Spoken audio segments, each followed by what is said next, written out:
أشهد أن سيدنا وسندنا ومولانا محمدا عبده ورسوله الذي أرسله بالحق بشيرا ونذيرا وداعيا إلى الله بإذنه وسراجا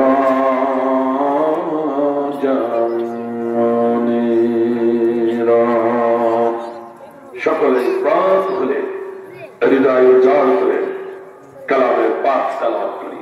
আসুন। আউযু বিল্লাহি মিনাশ শাইতানির রাজীম। বিসমিল্লাহির রাহমানির রাহিম। ইন্নাল্লাহা ওয়া মালাইকাতাহু يصلون على النبي يا أيها الذين آمنوا صلوا عليه وسلموا تسليما اللهم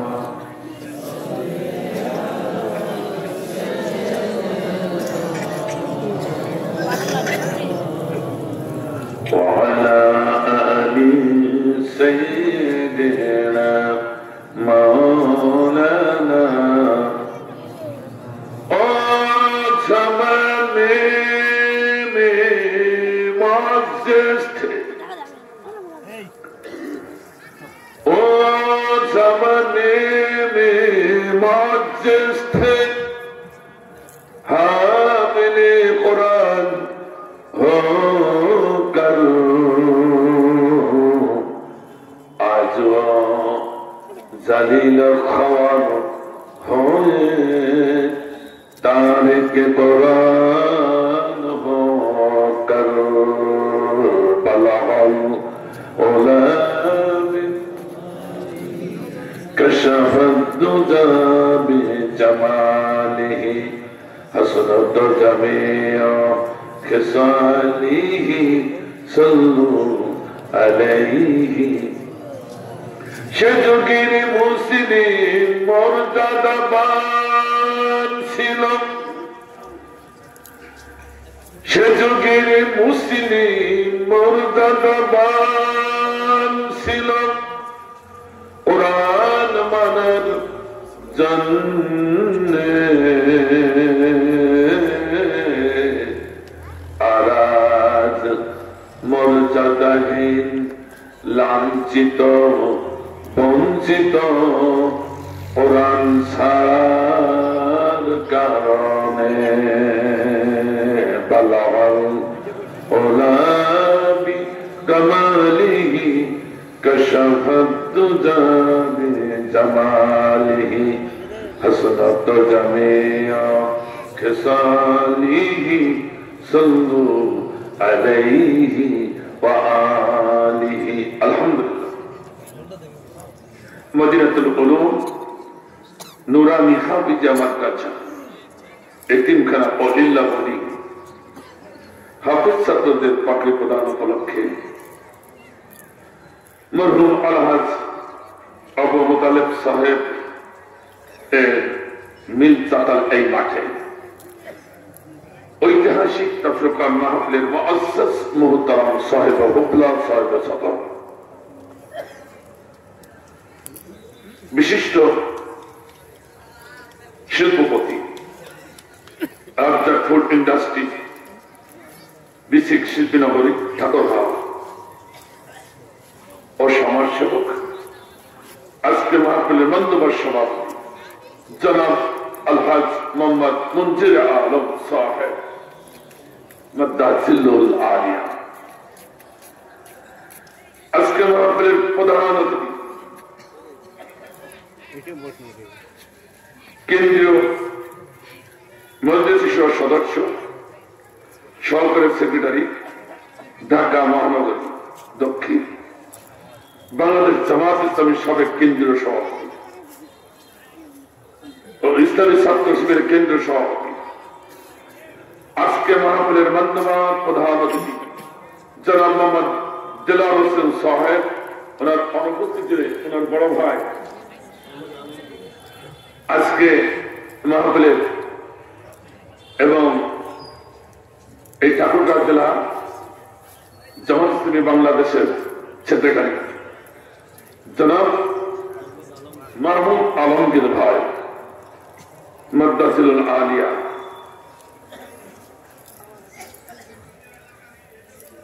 গেস্ট অফ অনারের ভিতরে রয়েছে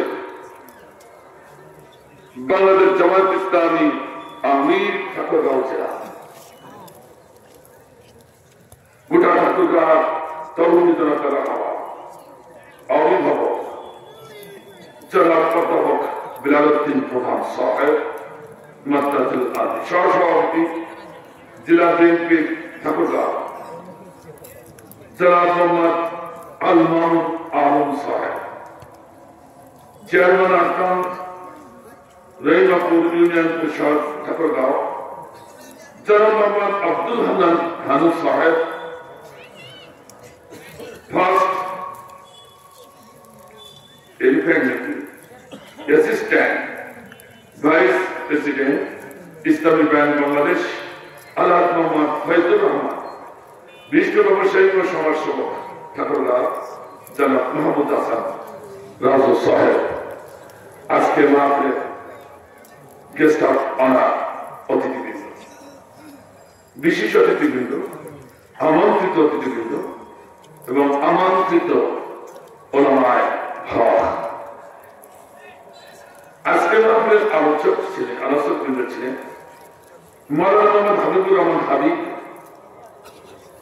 এবং আমার আগে তিনি আলোচনা পেশ করলেন উত্তরবঙ্গের বিশিষ্ট ইসলামী চিন্তাবিদ মাটির মানুষ আস্থাভাজন জননন্দিত মুখার্জির প্রাণের পাখি হযরত মাওলানা আলহাজ আব্দুল হাসিন চাঁদি সাহেব সহ আমন্ত্রিত ওলামা হযরত স্টেজে উপবিষ্ট ওলামা হক ও বিশিষ্ট ব্যক্তিগণ, আমার সম্মুখে উপবিষ্ট তাওহীদ জনতার একক পর্দার অভ্যন্তরে অন্তরের অবস্থানতা আমার শরীরের শ্রদ্ধাবাদক ভাইরা, বিশ্ব সর্বমঙ্গল শ্রেষ্ঠ আমার ওলামা হযরত হাফেজ কোরআন যুবক ভাইরা, সাংবাদিক বন্ধুরা, বাইসাদের ভাইরা, পুলিশ প্রশাসনের দেবারতে ভাইরা, সকলকে আমার আন্তরিক সালাম জ্ঞাপন করছি। আসসালামু আলাইকুম ওয়া রাহমাতুল্লাহ।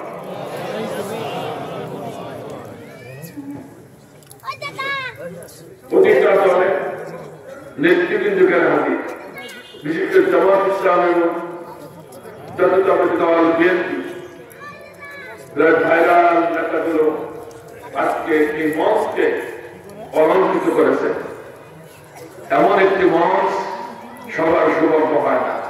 আল্লাহ এই মাদ্রাসার ক্ষেত্রে এমন একটি মঞ্চ এখানে আমরা পেয়েছি, এই জন্য শুকরিয়া জ্ঞাপন করবো কার দরবারে, আরো জয়গুলো কার দরবারে, আল্লাহর দরবারে, ঠিক না? যে নেতার কাছে আমরা দোয়াই সেই নেতাগুলো এখন আপনাদের সামনে শুকরিয়া জ্ঞাপন করবেন না? আমার ভাইজান একদিন ছিল এরকম একটা মাহফিল করতে গেলে নেতাদের কাছে হাঁটতে হাঁটতে জুতার ফিতা ছিঁড়ে যাবে, থানায় টাকা টিকে কোন প্রকারে যদি অনুমতি পাওয়া গেল মাহফিলে তিনি 140 টাকা এরকম থানায়ও দেওয়া লাগে না, নেতার কাছেও দেওয়া লাগে না। যে নেতারা বাধা দিবে সে নেতারা মঞ্চে বসে আছে, অর্থাৎ এখনকার নেতা কোরআনের পক্ষে নেতা, ঠিক না? তারা এখন আমাদের সহযোগিতার জন্য আমাদের স্টেজকে অলঙ্কৃত করে বলছে কোরআনের মাহফিল চালাও। এ মাহফিলে আর বাধা দেওয়ার শক্তি বাংলার জমিনে কারণ আছে, ঠিক না? আমার ভাইটা তাহলে এই শুকরিয়া আদায় করতে হবে কাজ করবে কার দরবারে? ইনশাআল্লাহ আমি খুব সংক্ষিপ্ত পরিসরে আমি মহাগ্রন্থ আল কোরআনের একটি আয়াত আপনাদের উপস্থাপন করতে চাই। তো আমার মাহফিলের লোক একটা কম হয় না, কারণ কি জানেন? আজকে চ্যালেঞ্জটা হয়েছে জানেন, এটা কিন্তু বলা গতদিন যেখানে মাহফিল ছিল মাইক নেই, মাহফিল কোথায় মাইক কি হয়েছে যে পীর বাড়ি একা লোকজনের জায়গা দিতে পারি না, চতুর পাশে দাঁড়া তার জন্য তার থেকেও বেশি অবস্থা যতটুকু আল্লাহ কবুল করেছে তারপর সন্তুষ্ট থাকতে হবে, ঠিক না? আজকে ভালো লাগছে এতটুকু নেতা নিয়ে কোরআনের মাহফিলে কতটা করে নাই, আজকে যেটা করছে আল্লাহ বললেন না, আলহামদুলিল্লাহ বললেন না, আল্লাহ আমাদের কবুল আমিন। আসুন আমি সরাসরি কোরআনের কাছে চলে যাচ্ছি, কোন ভূমিকা আছে? أعوذ بالله من الشيطان الرجيم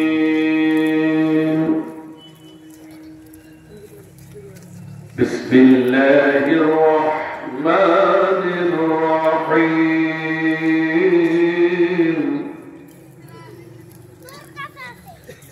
لقد كان لكم في رسول الله أسوة حسنة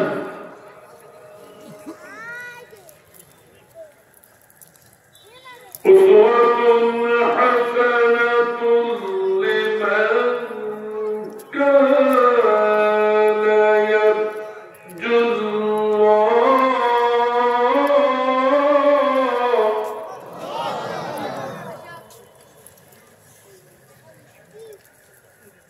لمن كان يرجو الله واليوم الآخر وذكر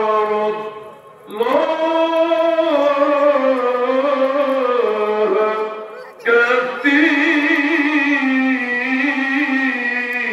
كثيرا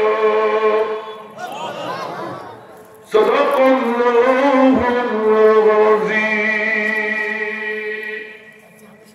سورة الأحزاب 21 ইনশাআল্লাহ আপনাদের সহযোগিতা পেলেই এই ছোট্ট আয়াতে তাফসীর পেশ করতে যাচ্ছি। ইনশাআল্লাহ সহযোগিতা করতে রাজি আছেন তো? আল্লাহ কবুল করুন, আমিন। আমার ভাইদের পছন্দ কারণ বলেছেন কোন আয়াতের তাফসীর করতে হলে 20টি 17টি 14টি ন্যূনতম 5টি পয়েন্ট করে লক্ষ্য রেখে তাফসীর করতে হবে। কেউ যদি ন্যূনতম 5টি পয়েন্ট করে লক্ষ্য করে তাফসীর না করে তার তাফসীর হবে না। ইনশাআল্লাহ আজকে এই আয়াতটি 5টি পয়েন্ট করে তাফসীর পেশ করবে ইনশাআল্লাহ। 5টি পয়েন্ট হলো সহিহ তেলাওয়াত একটি, শাব্দিক বিশ্লেষণ একটি, সরল অনুবাদ একটি 3টি কালাম এবং বাস্তবমুখী অনুবাদ এই 4টি, এরপর ব্যাখ্যা, এই 5টি পয়েন্টের উপর আলোচনা করব ইনশাআল্লাহ। আমার ভাইরা, তার আগে একটি কথা বলতে চাই, আমার কথা নয়, আল্লাহর কথা। কার কথা? আজকে বাংলার জমিনটা কোন একটি সূরা নীল নকশায় পরিণত হয়েছে। বাস্তব কোরআনের নীল নকশা আল্লাহ বলেন, বলেন আল্লাহ। অথচ আমরা কলুর বড় বা সিনির বড়দের মতো খাই কিনেই গেলাম, সাত পেলাম। বলবেন হুজুর কেন?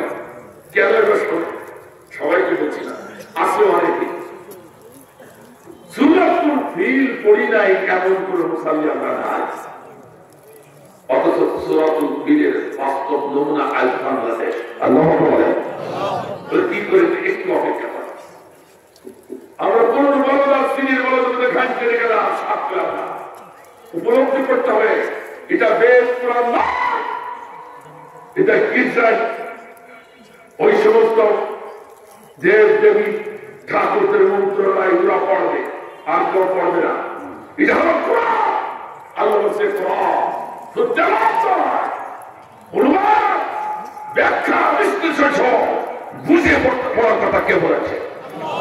এই যাবৎ নামাজ পড়ি সূরাতুল ফিল দিয়ে, বুঝলাম না, বাস্তবটা দেখছি বাংলাদেশ, তাও জানলাম না হবে কি করে।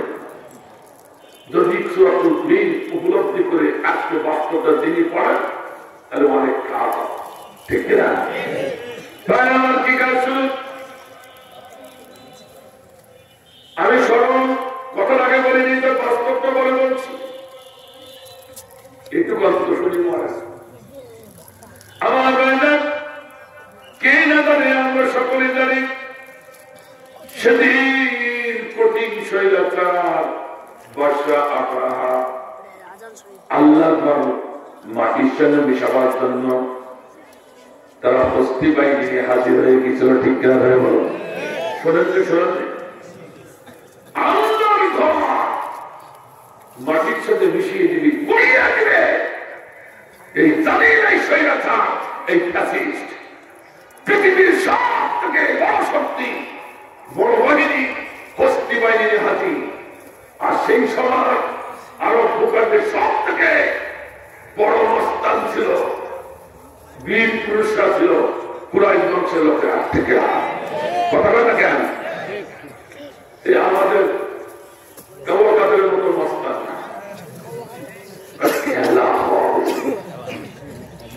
কথা কেন গান পালাবো না, ও ফকরু তোমার বাড়ি থেকে একটু জায়গা হবে, কথা কেন শিক্ষা করে একটু বড় মস্তান নাই। আমার ভাইদের আমি সে কথা বলছিলাম, শুনুন ভালো করে, বাস্তবটা জানতে পারবো। ভাই আমার, এই পৃথিবীর শ্রেষ্ঠ স্বৈরাচার, আর আজকে লিখে দেখেন পৃথিবীর শ্রেষ্ঠ স্বৈরাচার জাতীয় সংঘ শেখ হাসিনাকে ঘোষণা করেছে। নাউজুবিল্লাহ ধরে বলা যাবে না? আজকে বলতে গেলে শ্রেষ্ঠ স্বৈরাচারে পরিণত হয়েছে শেখ হাসিনা। আর এই শেখ হাসিনার কথা বললে যে তার অন্তর কুটুস কুটুস করে কাঁপায়, ওটাও স্বৈরাচার। এই স্বৈরাচারের জায়গা বাংলার জমিনে আর নাই।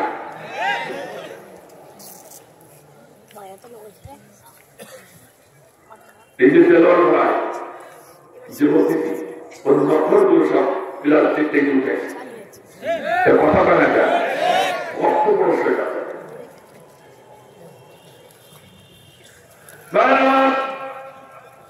স্বৈরাচার যখন হাজির হয়ে গেল,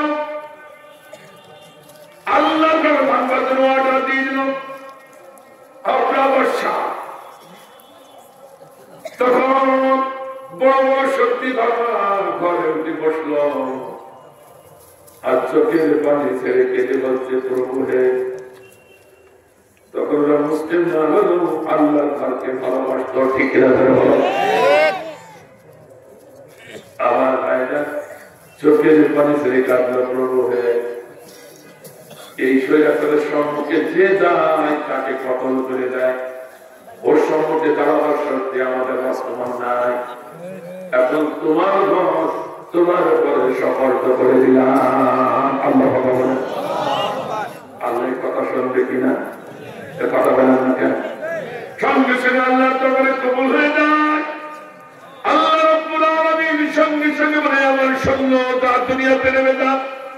وأرسل عليهم طيرا أبابيل, বাবুই পাখি, চড়ুই পাখির মতো বাবুই পাখি আল্লাহর সৈন্য পৃথিবীতে পাঠিয়ে দিলেন আল্লাহর ঘর রক্ষার জন্য, ঠিক না? কথাকে ঠিক আছে? সে আল্লাহ এখন নেই, ও থাকলো 100 পা ভালো দেখে না, দেখে দেখে চোখে দেখলো ওর শক্তি একটু কমিয়ে গেছে।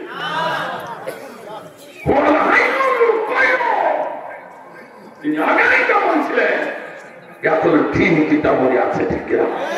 সেদিন যদি সে আল্লাহ শুনে থাকে, দেখে দেখে সে আল্লাহ বাংলার জমিনে এখনো আছে, তিনিও দেখবে। এই প্রমাণটা দেওয়ার জন্য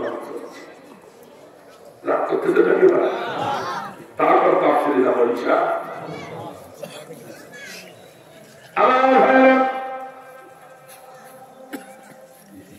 এবার কি হলো সঙ্গে সে হস্তি বাণী নেমে গেল আল্লাহ আবাবিল পাখি পাঠালো তারমিহিম বিহিজারাতিন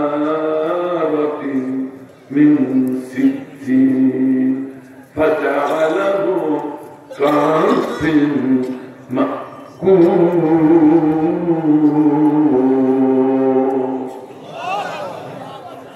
ওই আবাবিল পাখি নকলে সরিষার ডালার মধ্যে একটি পাথর এবার ভাইরা এটা পাথর না বিশ্বের শ্রেষ্ঠ পাওয়ারফুল বোমা যে বোমা তৈরি করার জন্য আমেরিকা এখন খুঁজি বেড়াচ্ছে যে আবাবিল পাখির পায়ের করে যে বোমা এনেছিল ওই বোমার উপকরণ একটু পাওয়া যায় কিনা ওরা এখনো তল্লাশি চালাচ্ছে গবেষণা কিন্তু বোমা তো ওদের হাতে যাবে কথা কয় না কেন আল্লাহ দেওয়া আল্লাহ তৈরি এ আছে খাস বোমা এ বোমা পাখির হাতে যাবে না সৈরাচারের হাতে যাবে না তখতের হাতে যাবে না এ বোমা শুধুমাত্র একমাত্র আল্লাহর গোলামদের হাতে যাবে ঠিক না বিশ্বাস কি আছে আপনাদের বাস্তব দেখাই দিচ্ছি দেখি মরে কোরআন কত জীবন্ত আমার কত পাওয়ারফুল তা শুনি না আমি তাফসীর থেকে বলছি শুনি না কত পাওয়ারফুল এত গবেষণা করে যা আছে বেড়ে দিতে তার সব সময় নেই আমার ভাইরা ওই পাথরটি যুদ্ধাবাজ মাহমুদের মাথায় ফেললো হাতের পিঠে মাহমুদ থেকে না তাফসীরের ভিতরে এসেছে যে না পাথরটা মাহমুদের মাথায় পড়লো মাহমুদের শরীরটা দ্বিখণ্ড হয়ে হাতির পিঠের থেকে দুই পাশে পড়ে গেল আল্লাহ বললেন সরিষা দানার মতো পাথর বোমা যেই না পড়ে গেল ফাঁকা হয়ে গেল পাথরটা হাতির পিঠে পড়লো পড়ার সঙ্গে সঙ্গে হাতিটা ওই যুদ্ধাবাজের মতো দ্বিখণ্ড হয়ে জমিনে দুই পাশে পড়ে যায় আল্লাহ এখনো শেষ নয় এখনো শেষ নয় দুই পাশে ধরে হাতি পড়ে যায় দ্বিখণ্ড হয়ে মূলত সমান স্তরে পড়ার দিকে কি দুই পাশে ফেলে খেলাকা খেলাকা মাঝখানে ফাঁকা পাথরটা জমিনে পড়লো মুফাসসিরে কেরাম বলেছেন জমিনের 7টা ভাগ জমিনের নিচে পাথরটা ঢুকে গেল আল্লাহ তাহলে কত পাওয়ারফুল বোমা এবার কে বুঝতে পেরেছেন কথা কথা বুঝতে পারছেন না আমার বাবা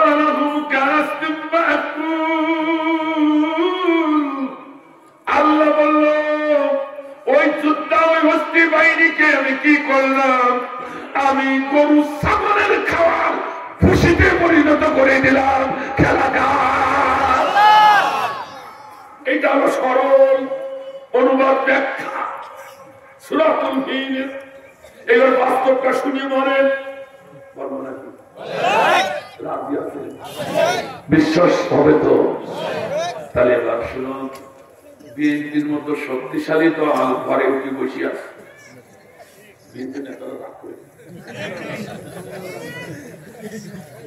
বিএনপির মতো শক্তিশালী দল ঘরে উঠে বসে আছে কারণ পৃথিবীর শ্রেষ্ঠ স্বৈরাচার আজকেই প্রমাণিত হয়েছে জাতিসংঘ ঘোষণা করেছে শেখ হাসিনা কথা বলে না কথা বলে না কারণ ওদের সঙ্গে যে যায় তারে হয় খুন খুন ক্রস নাই আইন আঘাত কথা বলে না কথা বলে না কেন ওদের কোন বিচার নাই ঠিক না কথা বলে না জামাত ইসলামের মতো আদর্শিক একটা দল তাদের নেতাগুলো হারিয়ে তাহাজ্জুদ গুজার করে আর চোখের পানি ফেলে। আমাকে একটু বেশি বলে বললাম নাকি? এতদিন পীর মাশায়েখরা জমিনে ছিল না, শরম নাই হুজুর এই স্বৈরাচারের বিরুদ্ধে যে জমিনে নেমেছে ওকে মাইকে ঘরে উঠাই দিয়েছে। কথা বলে না মারেনি কথা বলে না। খিলাফতে আন্দোলন তারাও জমিনে ছিল না, আসলো শাপলা চত্বর থেকে শুরু করে মামুনুল হক, রফিকুল ইসলাম সহ অসংখ্য খিলাফতে আন্দোলনের আলেমগুলো মাইরে জেলখানায় ঢুকাই দিয়েছে। কথা কি ঠিক আছে? এদেশে শক্তিশালী বাহুবলের শক্তি আছে, মেধা বলের শক্তি আছে, জনশক্তি আছে, তারপর অস্ত্র শক্তি কারো কম নেই। কথা হয় না কেন? ইচ্ছা করলে তারা প্রয়োগ করতেও পারে। এরকম শক্তিশালী দলগুলো যেখানে ঘরে উঠে বসা, তারা বলে ও আল্লাহ তোমার দেশ রক্ষা করবো কি করে? এ জালিমের সম্মুখে যে নামে তারে মারে। কথা বলে না কেন? কথা বলে না কেন?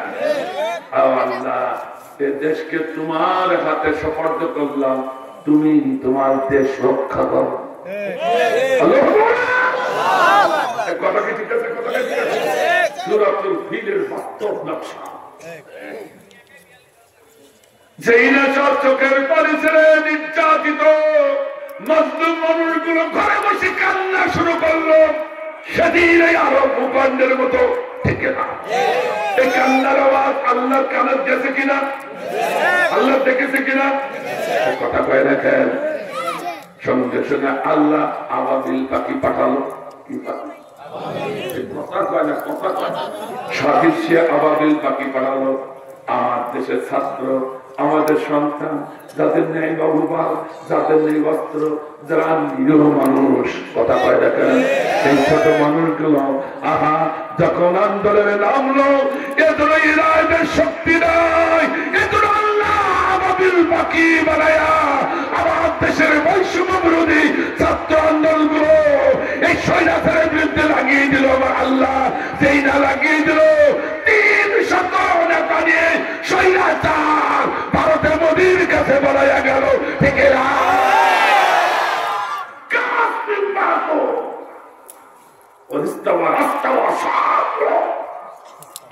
গরু ভূষিতে পরিণত করলো। 32 নম্বর ধানমন্ডি এক তাল গাছ ছিল, কুল গাছ ছিল, তাও উঠাই বেড়াইছে। কথা কয় না, কথা কয় না। আমি কি বাড়িয়ে বললাম নাকি?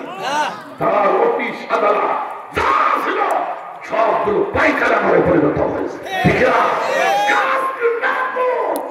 একবারে গরু ছাগলের খাবার ভূষিতে পরিণত করে দিয়েছে। সূরাতুল ফিল পড়েন, এই ওজনটা আসে না কেন?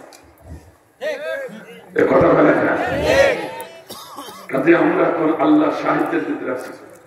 ওই স্বৈরাচারের কাছে আর মাথা মতো চলবে আসতে বলবেন, চলে বলো আমার ভাই না।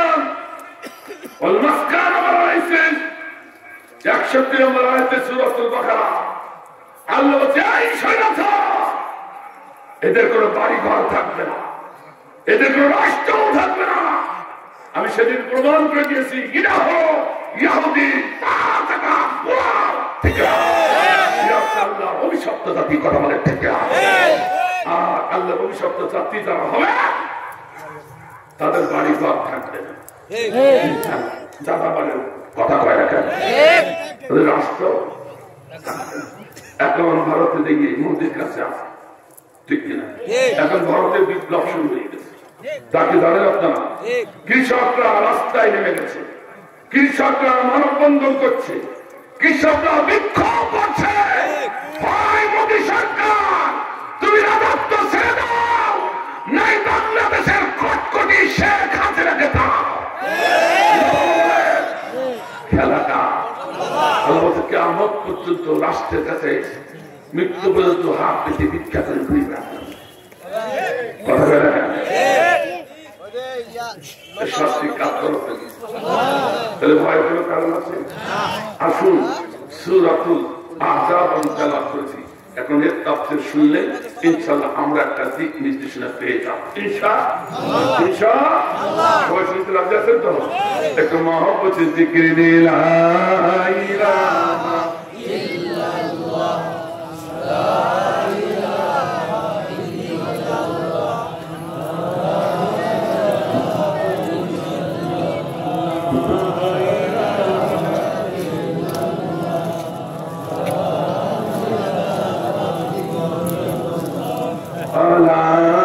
ইল্লাল্লাহ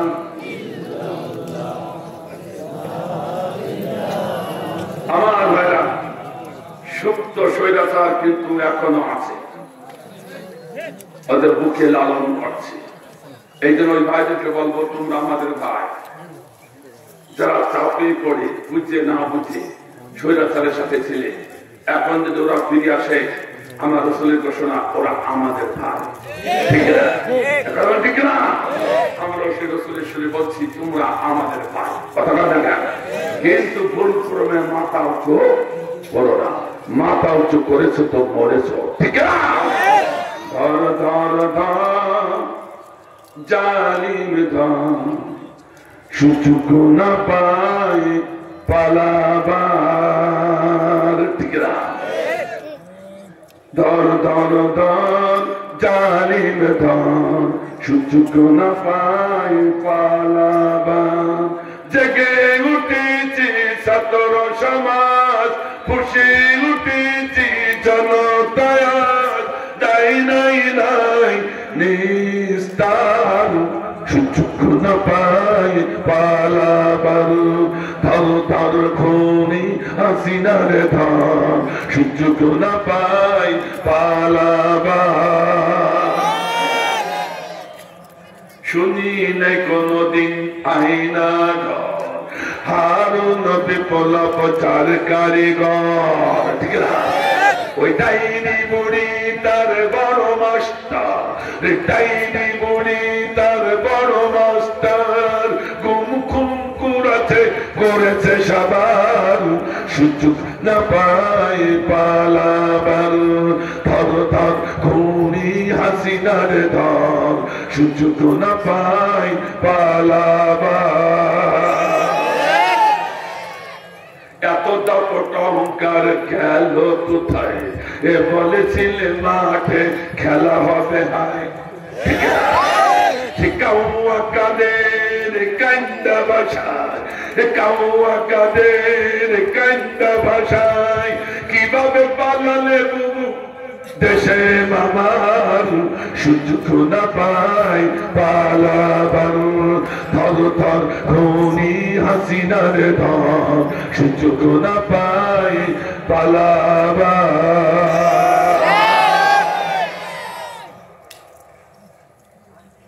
উনি কিন্তু এখন ওখানে বসে ষড়যন্ত্র করছে, কথা পায় না কেন? আমাদের প্রধান উপদেষ্টা ডক্টর ইউনূস স্যার একেবারে কম লোক না, মনে করছে কথা বলে না, ও কিছু বোঝে না, নলে কাছে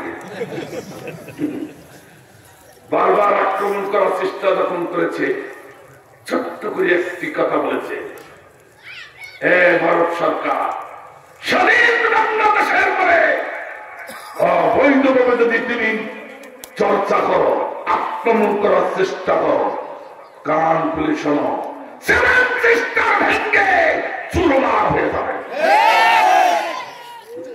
কথা আসতে বলেছে ডাক্তার চুপ, কথা বলে একবার ডোনাল্ড ট্রাম্পের কাছে থাকবে যাচ্ছে, একবার সিনাইডো আছে, কথা বলে কথা বলে না।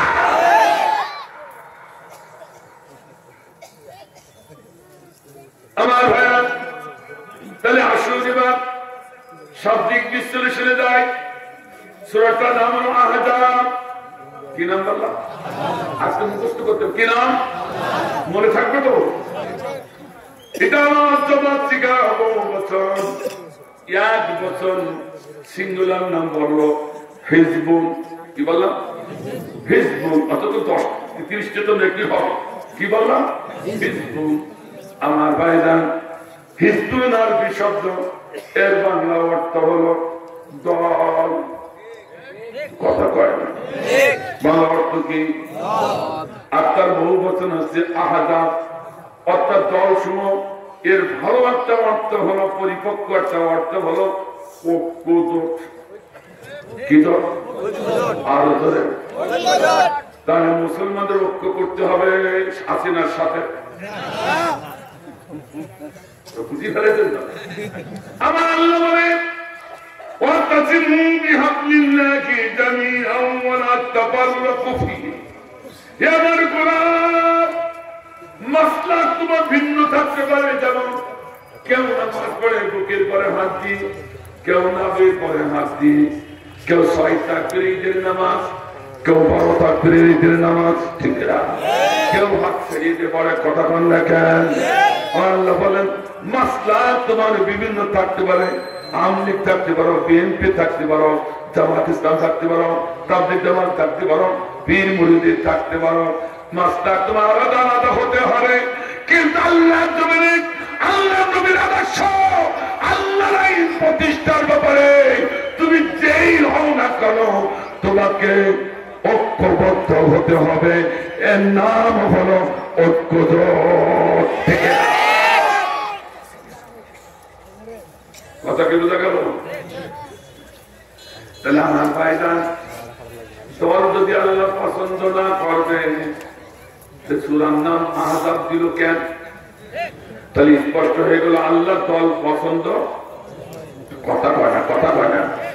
আল্লাহ দল পছন্দ। তাহলে এই দলকার মতো তাহলে তো মাসলাও তো জানে না, আল্লাহ তো না দিই দল করা কি? আরো ধরে, আর একটু ধরে, আর একটু ধরে।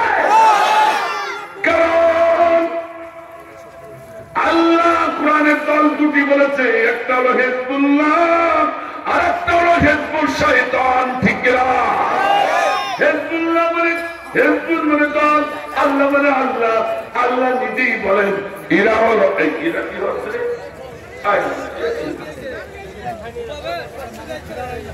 এই কি আমার মাফিল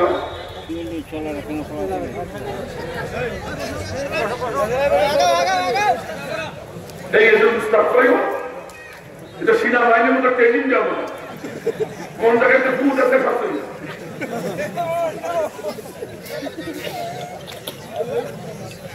চলে গেল সংকেত আছে। উস্তাদ থেকে বুঝতে হবে, একটা মাহফিলের সম্মুখে এতগুলো ছেলেমেয়ে চলে গেলে সে মাহফিল পেন আর হয় নাকি?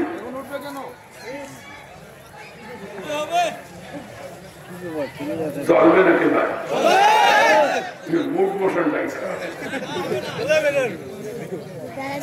আমি বুঝাইতে চাইতে রাখতে নাকি? আমি কি কোন দলের নাম বলেছি? আমি আল্লাহ যা বলেছি তাই বলছি। তুমি যদি কুরকুর করো তাহলে বুঝতে হবে তুমি সেই সরকার। আল্লাহ বলেছে সুর আপনার কর করে বললে, ও ভাই আমি এক দলিল সহ নিয়ে এসেছি, খুলি খুলি দেখাই না, বিশ্বাস করেন। অসুবিধা চলে একেবারে দলিল সহ নিয়ে চলে এসেছি। আমার ভাইজান সুর আব্দুল মাযাবিলা, মাযাবিলার ভিতরে আল্লাহ স্পষ্ট ঘোষণা করেছেন দল হচ্ছে কয়টা? একটু জোরে কম, আর একটু জোরে।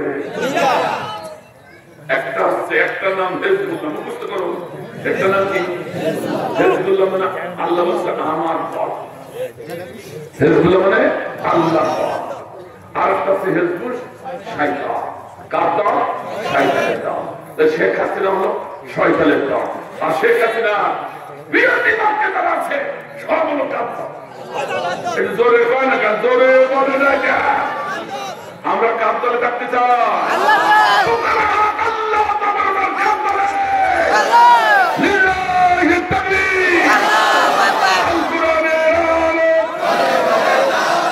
তোমার নেতা আমার নেতা কুরআন আছে যেখানে,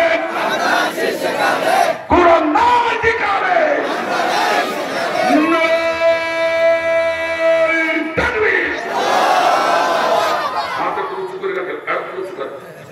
অনেকে হাত উঁচু করেছে, হাত মুসলমান নাই। আমার আল্লাহ বলছে যে আমালিকুম ওয়া আনফুসিকুম, আগে মাল দাও তারপর জান। কে বলছে কথা? যদি এটা আল্লাহ কুরআন হয় তাহলে 5 মিনিটের জন্য তার পকেটে ঢোকা। এই মাদ্রাসা আমার ভাইটা পকেটে যা কিছু আছে সব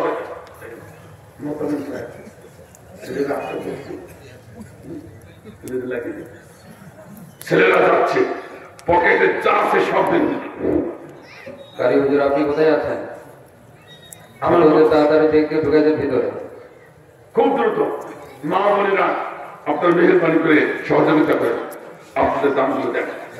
আর তাফসীরের মাঝখানে কালেকশন করলে হবে না, কেবল শুরু করেছি, এই জন্য আগে শেষ করে দিচ্ছি 5 মিনিটের জন্য। ঠিক না? ঠিক না? মাহফিল কালেকশন করলে আমি তাফসীর করতে পারি। তাফসীর করা অত সহজ না, মাথায় ছিল না, কথা হয় না। গজল বলবো না, শেষে বলবো সব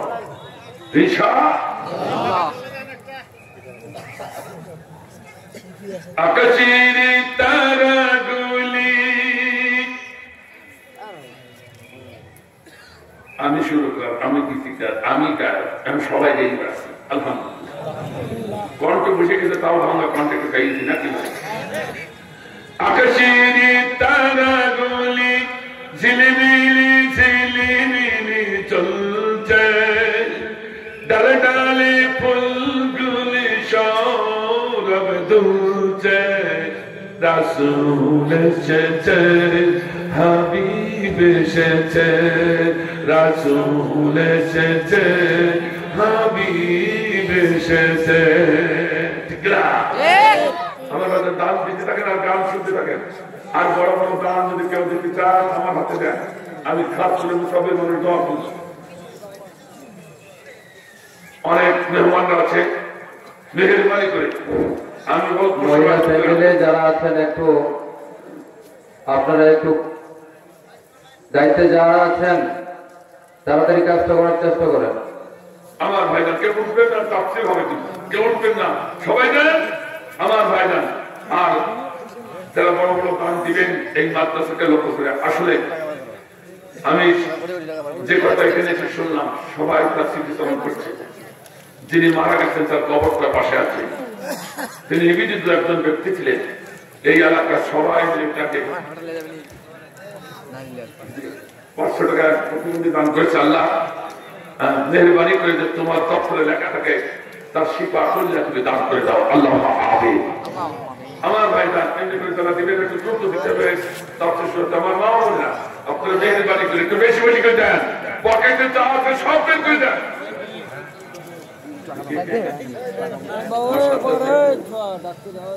বিশেষ অতিথি সাজ্জাদ হোসেন ভাই 10,000 টাকা দিলে বলে মারহাবা। তো বলল না মারহাবা বললো তো সব হবে। মিম রা হা বা আলি এতগুলো হরফ আছে, এক এক হরফে 10 টাকা। কথা কয় না কেন? তো অন্তত টাকা না দিতে পারেন মারহাবা দেন, তাও সৎকার। মৌলানা মাসুদুর রহমান 5,000 দিলে বলে মারহাবা। 10,000 5,000 শুরু হয়ে গেছে। আল্লাহ কবুল করুন, আমিন। আলহাজ রমজান আলী বিশিষ্ট ব্যবসায়ী আমার রমজান ভাই 5,000 টাকা দিলে বলে মারহাবা। হ্যাঁ, কে দূর আছেন? আমার অতিথিবৃন্দ গুলো যারা আছে বাইরত আল্লাহু আকবার ইসলামী ব্যাংকের অ্যাসিস্ট্যান্ট অফিসার না, অ্যাসিস্ট্যান্ট অফিসার ইসলামী ব্যাংকের প্রেসিডেন্ট, তাই বলেন, আমি তো দেখলাম তাই ইসলামী ব্যাংকের প্রেসিডেন্ট এর নামটা ফয়জুর রহমান ভাই, ইসলামী ব্যাংকের ভাইস প্রেসিডেন্ট। 10,000 টাকা দিলে বলে মারহাবা। আমার নাজমুল ভাইকে ওই বসে কিছু দেখার দরকার। নাজমুল ভাই নগদ 10,000 টাকা দিলে বলে মারহাবা। কিছু না আছে না? আল্লাহ দানবীরদের কবর করুন। আল্লাহ তোমার গোলাম গুলো, আল্লাহ তোমার মাদ্রাসা, তোমার রাসূলের মাদ্রাসা দান করছে।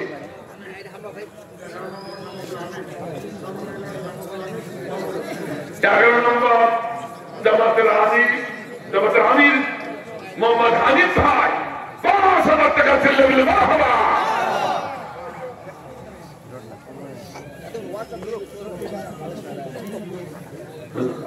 সভাপতি আজকে সভাপতি শিল্পপতি সভাপতি সাহেব আপনার তিনি আপনার ও সভাপতি সাহেব এই সভাপতি সাহেবের ১০,০০০ কমই আছে তো শিল্পপতি সমান মারহাবা।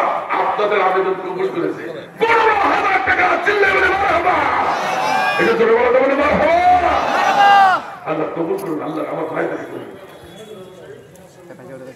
শহীদ রাজা বিশিষ্ট ব্যবসায়ী সমাজসেবক আমার শহীদ ভাই ৫,০০০ টাকা চিল্লে বলে মারহাবা। একটু মারহাবা ধরে দিতে এই ছেলেরা তোর খাস দেখিস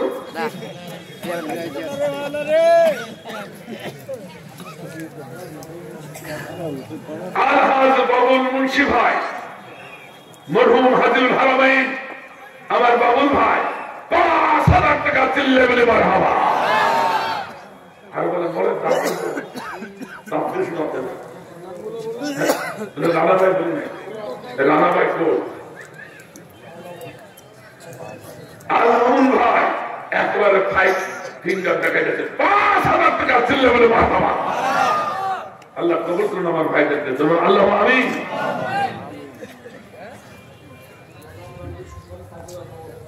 গোলাম রব্বি সুমন উনি বেশি না ৫,০০০ টাকা নবাব চিল্লে বলে মারহাবা। রবিউল ইসলাম পিন্টু ভাই ৫,০০০ টাকা।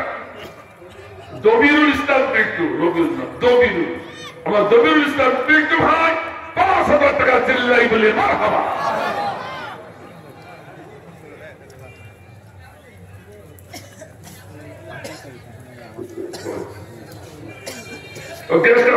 আমার রাজু ভাই আল্লাহ শোনার মতো চেহারা পাচ্ছে, কাজও করেছে সেরকম বিশিষ্ট ব্যবসায়ী আমার ভাইরা এইটা ঠিক কাজ করে ১০,০০০ টাকা চিল্লা বলে মারহাবা। আরো ধরে মারহাবা। আল্লাহ কবুল করুন, আল্লাহ আমার বিশিষ্ট ব্যবসায়ী এবং বিশিষ্ট হাবের ছাত্র সেলিমের বাবা আজকে পাগড়ি নিল নাকি আমি সেলিমের বাবা ৫,০০০ টাকা চিল্লে বলে মারহাবা। আল্লাহ তার ছেলেটাকে কোরআনের বড় একটা আলেম তুমি হিসাবে কবুল ও মঞ্জুর করো, বলো আমিন। আসলে একটু দ্রুত বলুন আর কে আছে তার তো শোনা চলে না, আমরা মত বলি না। হ্যাঁ চেয়ারম্যানের গান বলতে চেয়ারম্যানের গান আছে না, তোদের ওরা তো আমরা রাগ করবেন না।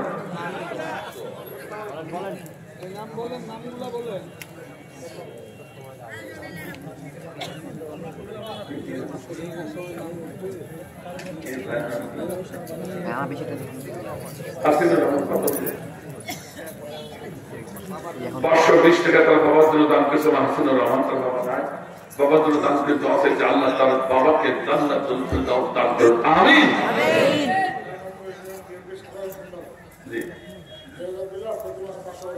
আলহামদুলিল্লাহ 11 নম্বর ইউনিয়নের বিএনপি সাধারণ সম্পাদক আক্তার ভাই ২,০০০ টাকা নগদ আর প্রতি মাসে ৫০০ টাকা চিল্লে বলে মারহাবা। আল্লাহ কবুল করুন, আমিন। আমার ভাই গভর্নমেন্ট কলেজের প্রফেসর নাম কি? রবিউল ইসলাম ভাই আমার প্রফেসর ভাই জাতি ভাই ২,০০০ টাকা চিল্লে বলে মারহাবা। আমার জাতি ভাই সে চিন্তা করুন কিছু না কিছু না ভাই, আল্লাহ কবুল করুন, আমিন। একটু দ্রুত আমার মা বোনেরা আপনারা যদি এরকম বড় ধরনের দান দিতে চান একটু লিখে পাঠাই দেবেন আপনার স্লিপে মোবাইল নাম্বারটা দিয়ে, ইনশাআল্লাহ আপনার দানকে আমরা কাউন্ট করবো, দোয়া করবো ইনশাআল্লাহ।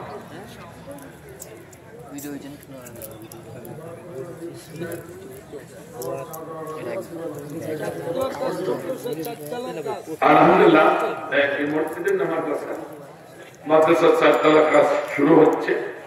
ভিত স্থাপন করে গেছেন এই মরহুম আবু তালিব সাহেব, আবুল মুতালিব সাহেব জামাতের আমির ছিলেন, উনি ভিত স্থাপন করে গেছেন। এখন এই দায়িত্বটা এখন আমাদের সবার করে পড়েছে। ইট, বালু, সিমেন্ট, রড যে যেভাবে দিতে চান, অনেক ব্যবসায়ী ভাইরা আছে, কারো রড আছে, কারো ইট আছে, কারো সিমেন্ট আছে। আপনার একটু মন খুলে যে মাদ্রাসার জন্য দান যদি করেন, পরকালে আপনার কত হবে। অন্তত আপনার মা বাবা যদি থেকে না চলে যায়, মা বাবাকে স্মরণ করে দান করেন, মা বাবা খবরে বসে এর শান্তিটা পাবে।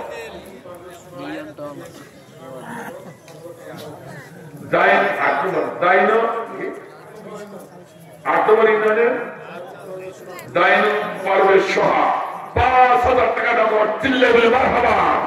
বিএনপি 5,000 টাকা, চিল্লে বলে মারহাবা। আল্লাহ কবুল করুন, আমিন।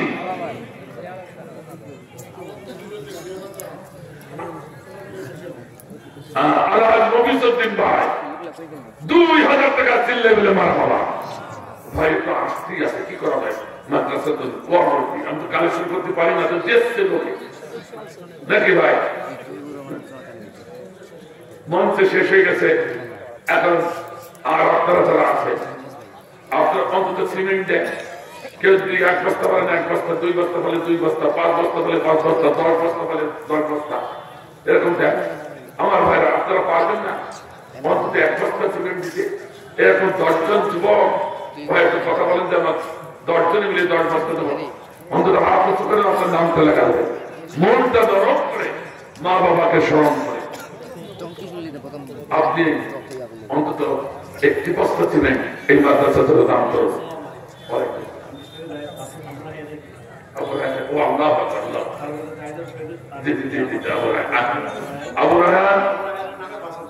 আলহামদুলিল্লাহ শহীদ আবু রায়হানের পিতা ফজলে আহমদ রাশেদ ভাই, আবু রায়হানের শহীদ আবু রায়হানের পিতা, জ্বলন্ত শহীদ। সে শহীদের পিতা দাঁড়িয়ে আছেন। অসংখ্য, তিনি শুধু এক আবু রায়হান না, অসংখ্য সন্তানের বাবা তিনি। যে তিনি তার শহীদ সন্তানের জন্য, শহীদ সন্তানের জন্য তো দান করা লাগবে না, তার উদ্দেশ্যে 5,000 টাকা, চিল্লায় বলে মারহাবা। আমি সবার তরফ থেকে শহীদের পিতার সাথে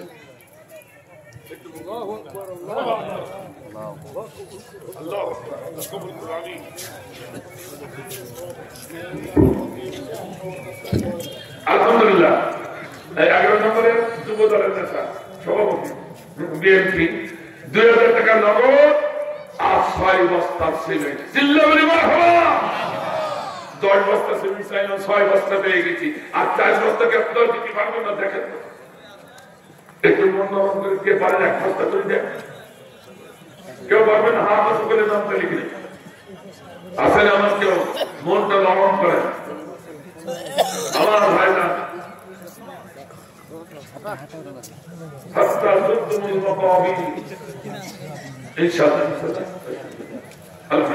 একটু মহব্বত থেকে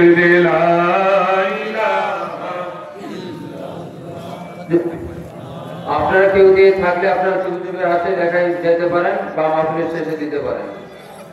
লা ইলাহা জোরে লা ইলাহা। হে প্রিয় হে নেতা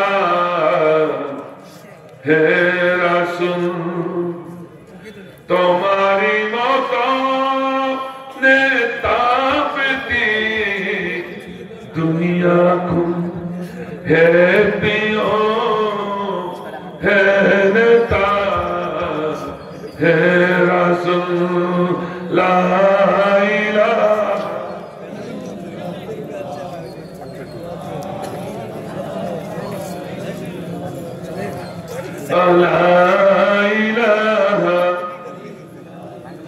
জীবনে কখনো তুমি মিথ্যা বলোনি, তাই তো তোমায় পেতে কাঁদে ধরণী। তোমারই মতো নেতা পেলেও ফুট সুখেরি গোলাপ চামেলি বকুল। হে প্রিয় হে নেতা হে রাসূল আল্লাহ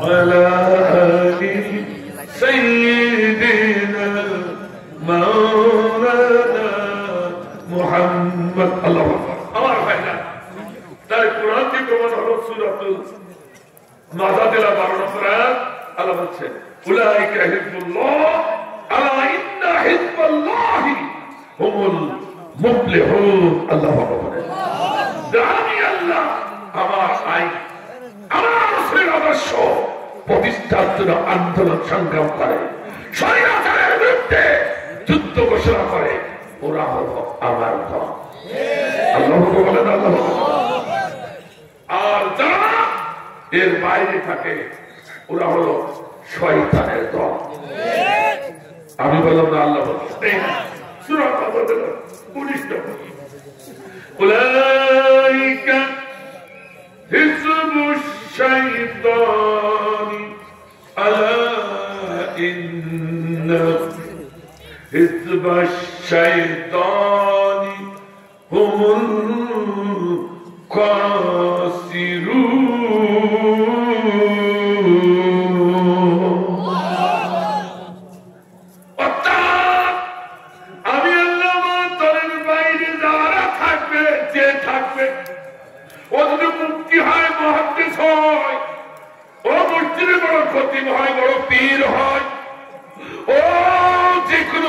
নেতা কর্মী হোক না কেন ওটা হবে শয়তানের দল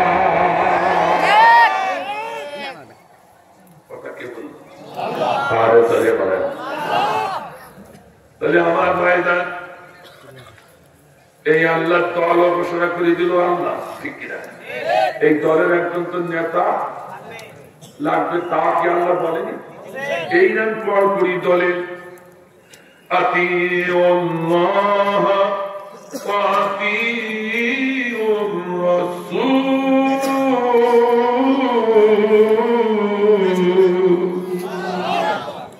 আল্লাহ আমার ইবাদত করার পর তোরা নেতা যারা বানাবে আমার মনোনীত নেতা আমার নবী বিশ্ব নবীকে তোমরা নেতা মানবে কথা কার আর ধরে ধরে নেতাও পেয়ে গেলাম এই নেতা হবে কোরআনের মনোনীত নেতা কথা কয় কথা বলে না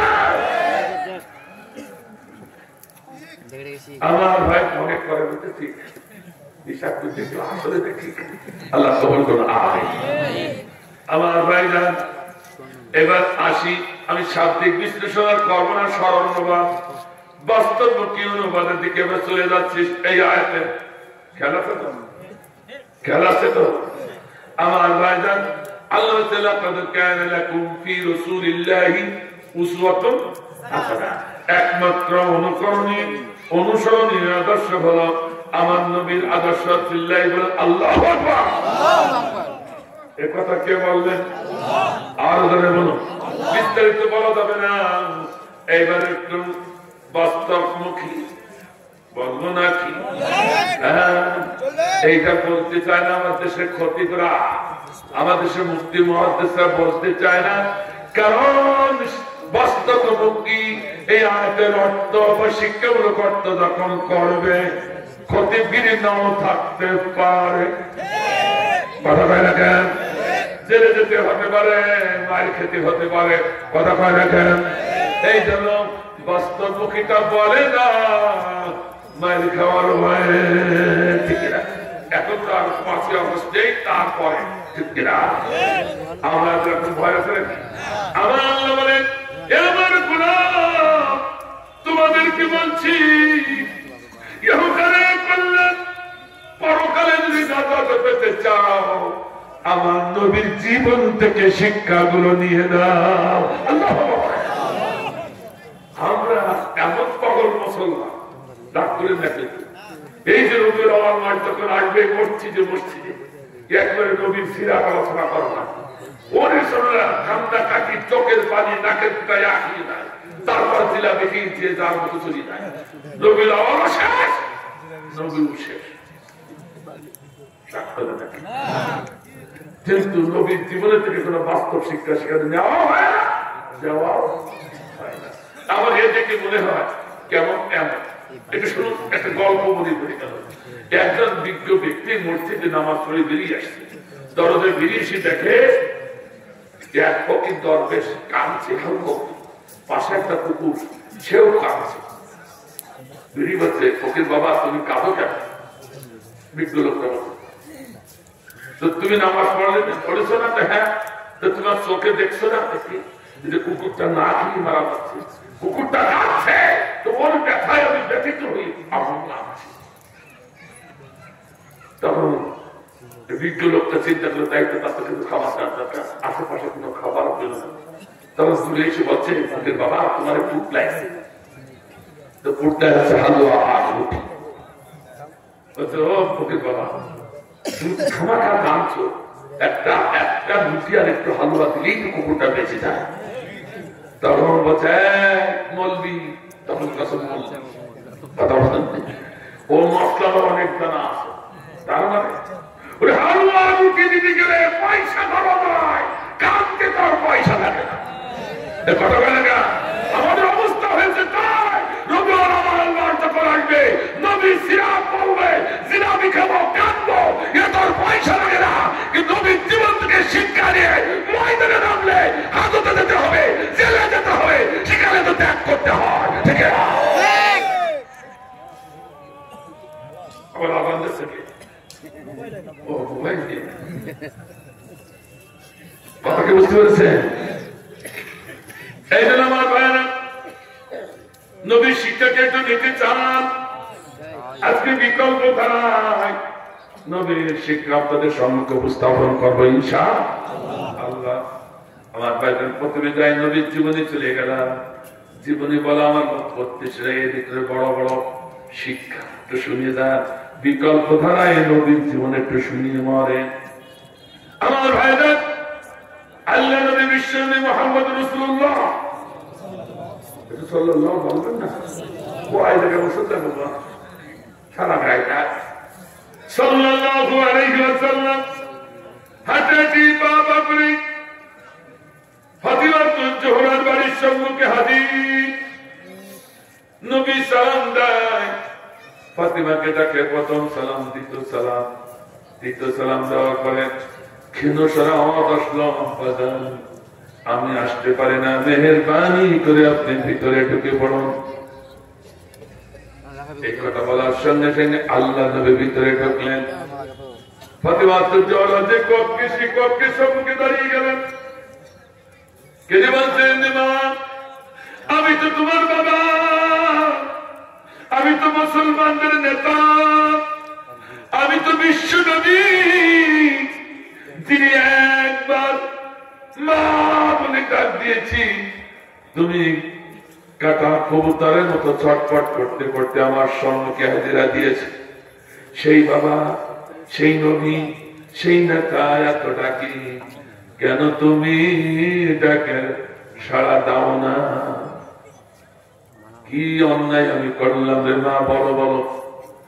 এই কথা যখন বলেছি প্রতিবছর চৌরা কেঁদে উঠলে, বাবা আমি সহ্য করতে পারছি না। কেমন কথা দ্বিতীয়বার আপনি বলেন, আপনি আমার বাড়ির সম্মুখে জানি, সালাম দিচ্ছে জানি, কেন গেলে না? যেতে পারিনি তার কারণ, বাবা আমার পরনে লজ্জার স্থান থাকার মতো তেমন কোন কাপড় নাই। আমার মায়েরা, ও মা, কোন জোয়ার সৃষ্টি করে কোন জোয়ার দেখাই পথে ছেড়ে দিয়েছ, কোন জোয়ার দেখা ইসলাম কাজ করো না। আপনার জান্নাতে সর্দার তিনি হবেন, তার চরিত্রটা দেখে যান।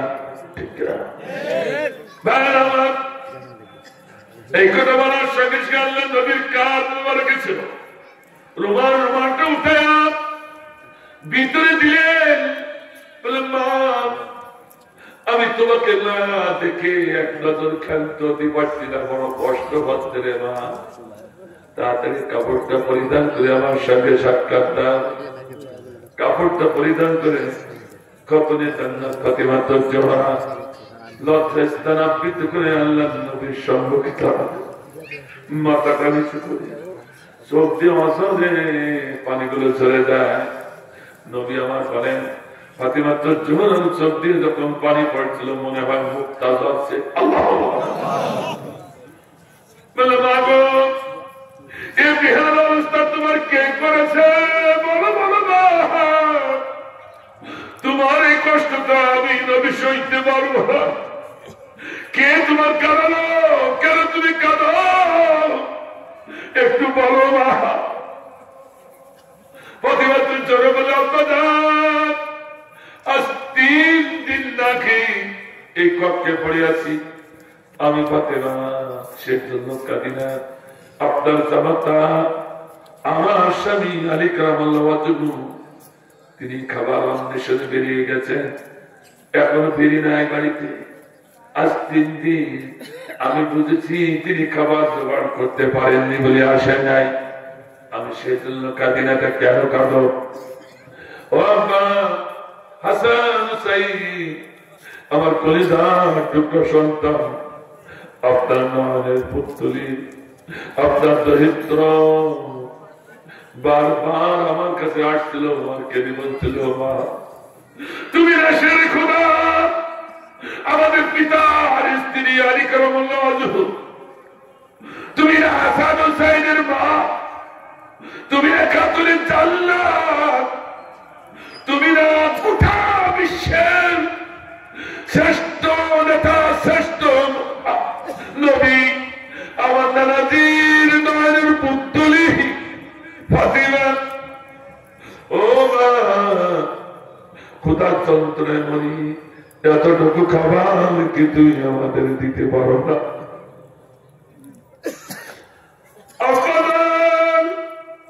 সন্তানের এই ক্রন্দনে, এই আবেদনে আমি আবেগের বশীভূত হয়ে বলে ফেলেছি, যারে বাবা ঘুমো, ঘুম থেকে উঠলেই তোর বাবা খাবার আনছে, আমি খাবার তৈরি করে তোদের খাওয়াবো।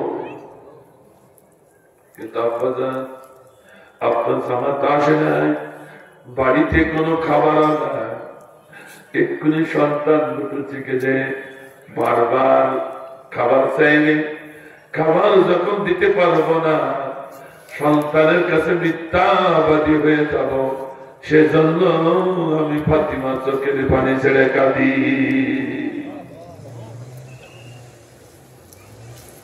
আল্লাহ নবী অবস্থা দেখে বলে মা একটু অপেক্ষা করো, আল্লাহ দুনিয়ায় কোনো খাবার পাওয়া যায় কিনা দেখে আস। নবী ছুটলেন পৃথিবীতে, আল্লাহ বলে এখানে স্টপ করে দিলাম, এইটুকু কি শিক্ষা তাকে নিয়ে নেন। আল্লাহ বলছে লাকাদ কানা লাকুম ফি রাসূলিল্লাহি উসওয়াতুন হাসানাহ, নবীর এইটুকু জীবনের ভিতরে তোমার জন্য উত্তম শিক্ষা রয়েছে। ঠিক আছে, শিক্ষাটা বলবো না কথা বলেন না কেন? এত সময় শুনছিলেন ভালো, শিক্ষা দিতে গেলে বলবো না,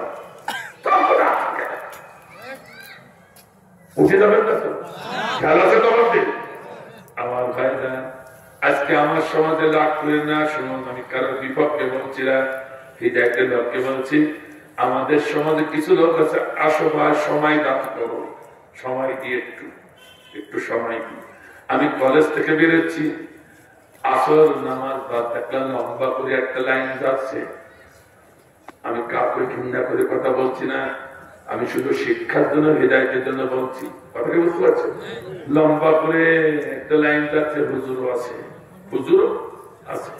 দেখি সামনে রাস্তা, বড় রাস্তা, সেই রাস্তা দিয়ে একজন দাড়ি পাকা মুরব্বী ভ্যান নিয়ে যাচ্ছে। এই লম্বা লাইন দেখে মুরব্বী দাঁড়িয়ে সালাম দিয়েছে। এরা সালামের উত্তর দিল, আমার উত্তর দিলেন পাশে দাঁড়ানো। আমি তো দেখছি যে কি হয়, না দেখলি বলবো কি করে, ঠিক না ভাই? এজন্য দেখা যায় নাকি ভাই? ভাইয়ের আমার এবার কি হলো, আমি দেখলাম ওই হুজুর ডাক্তার বলছে বাবা একটুখানি এদিকে আসো, আমাদের সাথে একটু সময় লাগাও। কি লাগাও? একটু সময় লাগাও। তখন মুরব্বী বলছে হুজুর বড় ইচ্ছা, বড় আমার মনে বড় আশা ছিল, যদি খাবার থাকতো বাড়িতে আমি মাসের পর মাস আপনাদের সাথে মসজিদে সময় লাগাতাম, এটা খুব ভালো লাগে। তো বাবা লাগাম। আমার সদস্য 8 জন, আমি একা উপার্জন করি। আমি যদি যেদিন উপার্জন করতে পারি সেদিন উনুনে হাড়ি ওঠে, যেদিন উপার্জন করতে পারি না আমার পরিবার সদস্যগুলো না খেয়ে কাটা। এজন্য সবাই দিতে পারি না। নতুবা দিত। তখন বড় হুজুর বলছে আস্তাগফিরুল্লাহ, আস্তাগফিরুল্লাহ। বাবা এই কথা বলতে নেই বাবা, আসো আসো, আল্লাহ করে সময় দিলে আল্লাহ খাওয়াবে। কে খাওয়াবে? একটু জোরে বলে, আরো জোরে বলে, আল্লাহ খাওয়াবে। এইবার নবীর জীবনের সাথে একটু কম্পেয়ার করুন। কেন করতে চান না?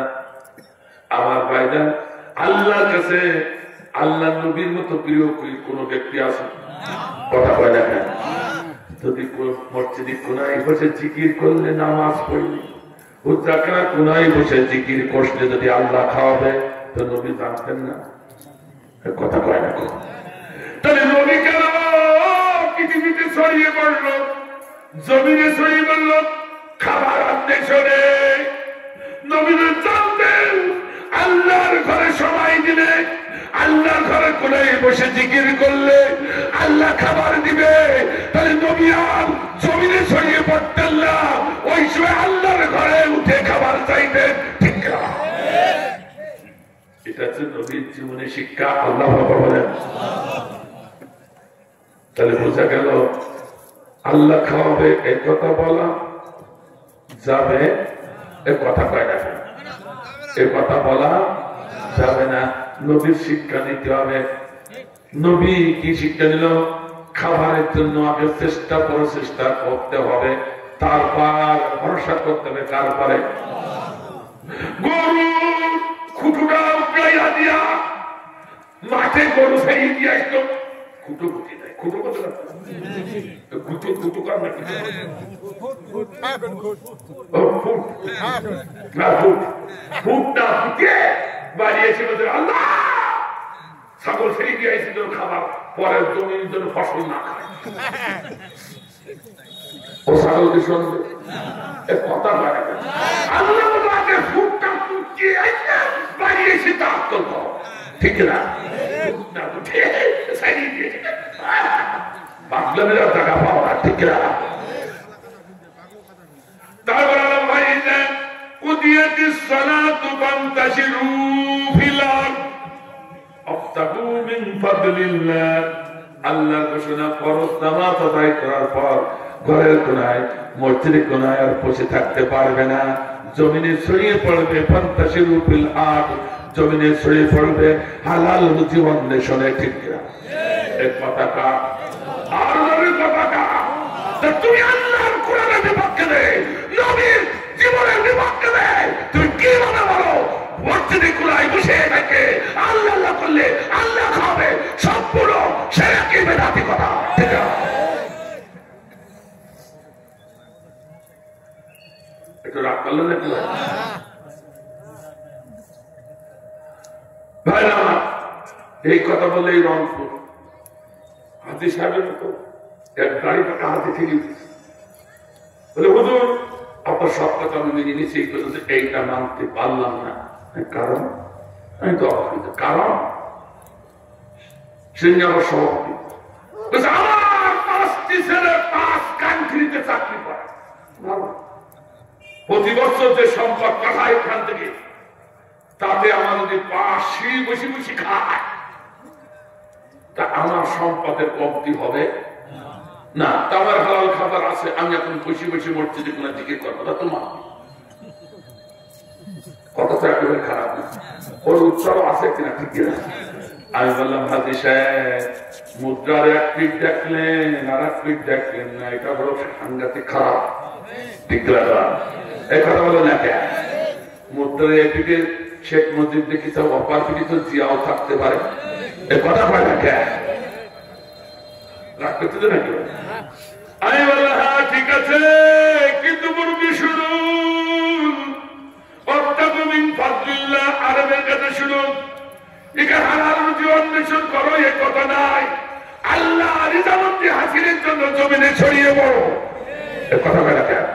কিন্তু মুফাসসিরে কেরাম বলেছেন ফরজ নামাজের পরে সব থেকে আল্লাহর পছন্দনীয় ফরজ ইবাদত হলো হালাল রুজি অন্বেষণ করা। ঠিক কিনা? এ কথা বলে কেন? কথা বলে কেন? সেই জন্য হালাল রুজির কথা বলেছে। আমার ভাইরা হালাল রুজি যখন আছে এরপর পছন্দনীয় ইবাদত হলো, বলবো না কথা বলবো না, এরপর পছন্দনীয় ইবাদত হলো যে জমিনে এখন আল্লাহর কোরআনের আইন কায়েম হয় নাই, নবীর আদর্শ প্রতিষ্ঠা হয় নাই, সেই জমিনে ফরজ নামাজ পড়ার ঘরের কোরআয়, মসজিদের কোরআয়, হুজ্জাকার কোরআয় তুমি আর বসে থাকতে পারবে না। সব থেকে আল্লাহর পছন্দনীয় ফরজ হলো আল্লাহর জমিনে আল্লাহর আইন প্রতিষ্ঠা করা। আল্লাহর আইন প্রতিষ্ঠার জন্য তোমার জমিনে ছড়িয়ে পড়তে হবে। কথা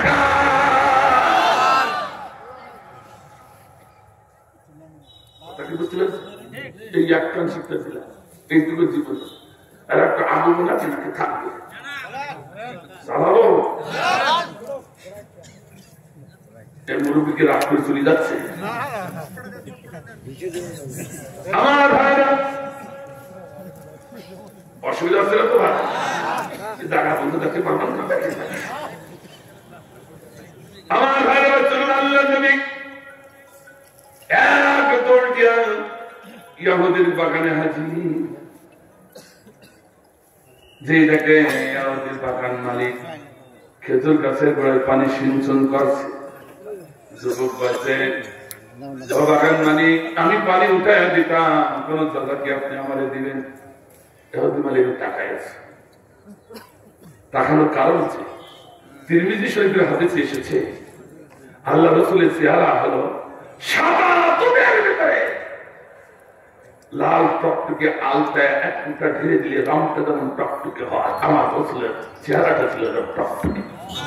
সুবহানাল্লাহ, জোরে বলা যাবে? এটা জোরে বলা যাবে না? সুবহানাল্লাহ। এই যে আওয়ালের ঘরের তুলা কোন বড় লোকের ছেলে ঠিক আমার এই বিশেষ অতিথির মতো। আলহামদুলিল্লাহ, কথা বলে দেখলে তো মনে হবে বড় বড় ঘরের সন্তান। কথা বলে না কেন? ইয়ে কাজ করবে কি আল্লাহ দলের কাজ? তুমি কি পারবে? আল্লাহ আল্লাহ একটু কনফিউশন ছিল বাগান যা যুবক এক এক বালতি পানি উঠায়া খেজুর গাছের গোড়ায় ঢালতে পারলে দুটি খুরমা সাজা দেওয়া হবে। আল্লাহ কয়টা খুরমা? আমার কাছে 2 বালতি পানি উঠায়া। আল্লাহ নবী বলেন আমি বড় ক্ষুধার্ত, নবু কিন্তু সারাদিন না খেয়ে কেমন নেতা। আল্লাহ বলেন আমি সে নেতারা এখন ব্যাখ্যা দিতে পারছি না, একটু সামনে যাব। আমার ভাইজান নবী আমার পারমিশন হয়ে গেল 4টি খুরমা খেয়ে একটু পানি পান করে নবী পানি চলবে বেশি বেশি দ্রায় শক্তি সঞ্চয় করে, কারণ তার কলিজার টুকরা নয়নের পত্নী ফাতেমা সন্তানের কাছে মিথ্যাবাদী হয়ে যাবে, এটা আমি নবী সহ্য করতে পারি না। ঠিক না? তাই তো বেশি বেশি পানি ওঠে। কিন্তু নবী চিন্তা করে আমি তাড়াতাড়ি খুরমা নিয়া আমার ফাতিমাকে দিব, ফাতিমা খাবে, হাসান হুসেন খাবে, মিথ্যার হাত থেকে আমার মামুনি বেঁচে যাবে। আল্লাহ নবী চিন্তা করে একরকম, আর আসমানে বসে আল্লাহ চিন্তা করে তার মতো। কিন্তু একটু শুনে রাখুন, আল্লাহ রাব্বুল আলামিন নবী রাসূলের মাধ্যমে যত খেলা খেলেন সব এমনি খেলেন না, গোটা বিশ্ববাসীকে শিক্ষা দেওয়ার জন্য খেলে থাকেন। ঠিক না? এইটাই আমরা বুঝি না। একটু শুনিয়ে মারেন যেই না সেই বালতি টান দেয়, বালতি রশি কেটে কোরআন নিতে পড়ে যায়, অমনি আল্লাহ নবী ডেকে বলে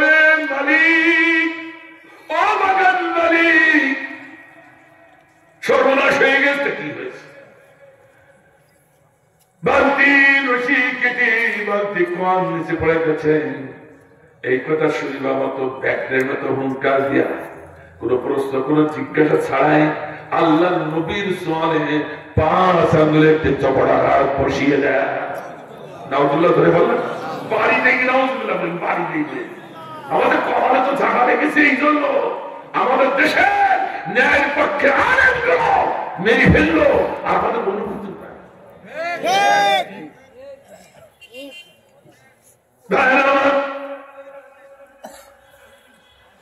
সামনে সে নবী হাতটা ধরে ফেললেন বলতে বাগান মালিক আমার তো কোনো অন্যায় ছিল না মেরেছেন ধর্ম করেছেন আমার পাওনা খুরমাগুলো দিয়ে দেন আগামী দিন কুয়ার থেকে আমি বালতি এসে উঠাইয়া দিব বাগান মালিক বলছে এই যুবক তুমি কেমন নির্বোধ পেয়েছো খাসার পাখি ছেড়ে দিলে কি খাসায় ফিরে আসে আর অপরাধীকে বাগান থেকে ছেড়ে দেবো ও কোনদিন এই বাগানে ঢুকবে আমিও তো নির্বোধ না ইন দি মিন টাইম এই মুক্তি এক্ষুনি কুয়ার থেকে যদি বালতি উঠায় না দাও কঠিন শাস্তি তোমার জন্য আমি এই ময়দানে করে রেখেছি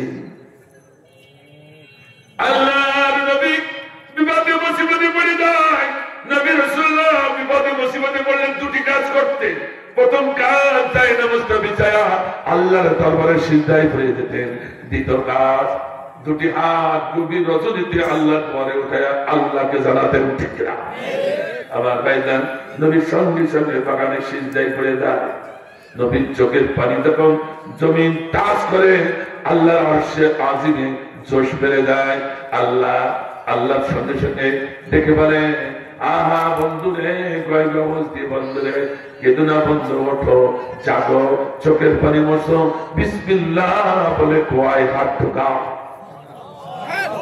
এই কথা বলার সঙ্গে সঙ্গে আল্লাহ নবী আনন্দে তাগুতের শক্তির বাগানে আল্লাহু আকবার বলে চিৎকার দিলেন আল্লাহু আকবার আল্লাহু আকবার অনেকে বলে আল্লাহু আকবার দেখছেন না যেটা আল্লাহু আকবার বলছেন না ওটা শৈলাচারের দশরী রাখতে শুনে নাকি ভাই কেন আল্লাহু আকবার দিবেন না কারণ ব্যারিস্টার সুমনের কথা শুনেছেন না সে এখন কোথায় হ্যাঁ কোথায় জানেন না জেলখানায় রিমান্ডে যেতে কয়েকবার আশায় টিম ঢুকেছে কথা বলে না এই কথা বলে না ঢুকবেই তো আশায় টিম এই জন্য দিনের এত দাম বেড়ে গেছে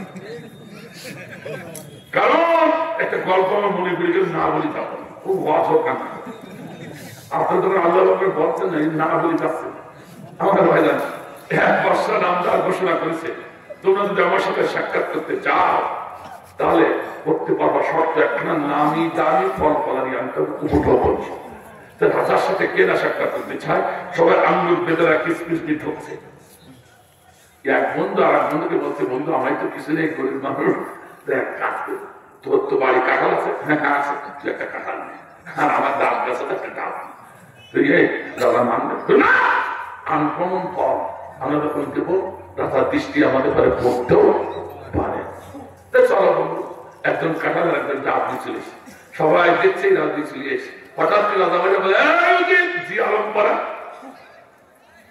এই শোভনীয় ফলের ভিতরে অশোভনীয় ফল ডাব আর কাঁঠাল কি আসবে মুখে ধরিয়ে নিয়ে তখন দুজন ডাকছে রাজা তোমাদের ডাকছে তখন দুজন মিস করে হাসছে বলে তোমার কথা শুনে কাজ হয়েছে তোমার আর আমার দেখেছি দাদার দরবারে চলেছে দাদার কাঁঠাল কে এনেছ আমরা বলবো কেন হুজুর সবাই তো কমন ফল নিয়ে আসছে আমরা আনকমন ফল নিয়ে আসলাম এর জন্য যাতে করে আপনার দৃষ্টিটা আমাদের দিকে পড়ুক ও আমার দৃষ্টি আকর্ষণ করার জন্য করেছে হ্যাঁ হুজুর একেবারে ঠিক তাই ঠিক তাই এই ওজি জি আলম পড়া যাও এদের দুইজনকে নিয়ে অন্দর মহলে খাওয়াই দাও এইবার দুইজন যখন যাচ্ছে কটকট করে যাচ্ছে কটকট দেখিস কারো খাওয়ালো না অন্দর মহলে রাজার আমাদের দুইজনে খাওয়াবে বন্ধু আজকে থেকে অর্ডার করছি তোমার কথা শোনা কারো কথা শুনবো না তোমার কথা শুনে একটি ভালো লাভ হয়েছে। দুইজন আন্দোলনের কাছে এবার হুজুর বলছে এদিকে এই ডাব কে নিয়ে এসেছো? আমি দেখে জিজ্ঞাসা হুজুর কি এই ডাব খেতে হবে? হুজুর আমাদের খাওয়া কথা বলে রাজার উপর। আচ্ছা তাই ঠিক শুনি তাই। এবার বলছে কাপড় উঁচু করো। কি উঁচু? লুঙ্গি পরা, কাপড় উঁচু করো। রাজার কথা শোনো নি, আনকমন ভাবে খাওয়াতে বলেছে। তোমরা এতদিন খেতে মুখ দিয়ে, আজকে আনকমন ভাবে পিছনের দাঁত দেখেছে। এটা রাজার হতো। কেউ কি লুঙ্গি উঁচু করে? কর্মচারীরা জোর করি ঘুরিয়ে লুঙ্গি উঁচু করে ডাব করছে। ও তেলা ডাব, ছোট্ট ডাব ওকে ঢোকে, যতটুকায় আশপাশে ফেঁকি রক্ত বেরিয়ে যাচ্ছে। ও তখন হাসতেছে, খিলখিল হাসছে। কাটালা কাটালার বন্ধু দেখি বাবা, আমার বন্ধু ডাব ঢুকাচ্ছে, বাসা বাসা বলবে, মাছ করে দাও বলবে, তা না হাসে ওকে পাগল হয়ে গেল। আস্তে আস্তে কাটালা মুখের কাছে দিয়ে মাথা তো ও বন্ধু তো তোমার দেখা লাগছে না? তাও তো লাগছে, হাসছো না? হাসছি কেন জানতে চাচ্ছ? হ্যাঁ বন্ধু, আমার ছোট ডাব পেয়ালা ডাব, তাই এই অবস্থা হয়। আমার বন্ধুর মাথায় বড় কাঁঠালা কাঁঠাল, ও যখন ঢুকবে তখন কি হবে সেই কথা মনে করে হাসি বস। কথা বলে দিন তোমরা স্বৈরাচাররা এদেশের ন্যায়ের পক্ষে যারা আছে তাদেরকে গুম খুন আয়না মারা নিয়ে হাসাহাসি করেছো, ঠিক না? এদের ভিতরে ডাব ঢুকে হাসাহাসি করেছো। কাঁঠাল পড়ে আছে, এখন এক একটা করে কাঁঠাল ঢুকবে, ঠিক না?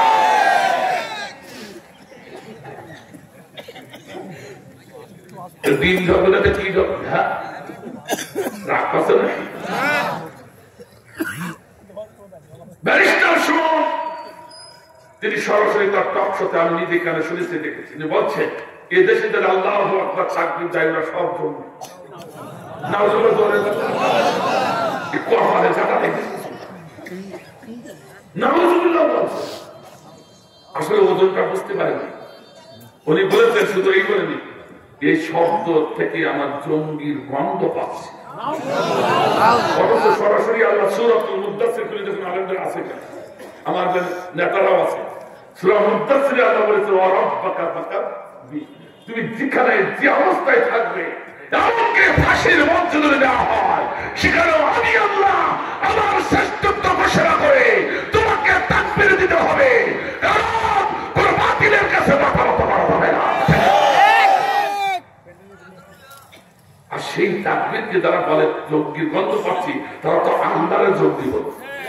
কথা দেখা আল্লাহরে যারা জঙ্গি বলে, তার মতো বড় স্বৈরাচার আর কে হতে পারে? আল্লামা সাঈদীকে ফাঁসির মঞ্চে নেওয়ার জন্য এই আন্দোলনে সব থেকে বেশি ভূমিকা রেখেছে। এখন পেদানিতে চলবে, এমন পেদানি চলছে চোখের পানি কপাল দিয়ে গড়াচ্ছে। বিচার কারা? কিন্তু আমার এক ছাত্র কমেন্ট করেছে, স্যার আপনি বেফাস কথা বলেন, মানে শিক্ষিত মানুষ থাকে, আপনি আমাদের স্যার অধ্যাপক মানুষ, বাইরে নেই বেফাস কেন বাবা? তো চোখের পানি কোনোদিন কপাল দিয়ে গড়া, ও চোখের নাক গো দাড়ি যদি নিচে পড়বে, কপালে লাগে কি করে? বাবা তুমি তো বুঝতে পারো, তুমি বুঝতে পারো। হ্যাঁ কি স্যার, এই এত বড় স্বৈরাচার ওকে সিধা করে মানতে হবে না। এই স্বৈরাচারকে উল্টো করে ওর পা গেছে ঝুলায়া, মাথা নিচের দিকে ঝুলায়া, যখন পেদানি কষা হবে অটোমেটিক চোখের পানি কপাল দিয়ে হবে। তো স্যার তার গ্রামার ঠিক আছে, কথাটি বুঝতে পারছেন? সুপ্ত লালনকারী স্বৈরাচার কেউ আর মাথা উঁচু করে না, ফিরে আসুন ঘরে পতাকা তলে, ঠিক না? আমার ভাইরা আল্লাহু আকবার বলে যেই নদী দৌড়াচ্ছে,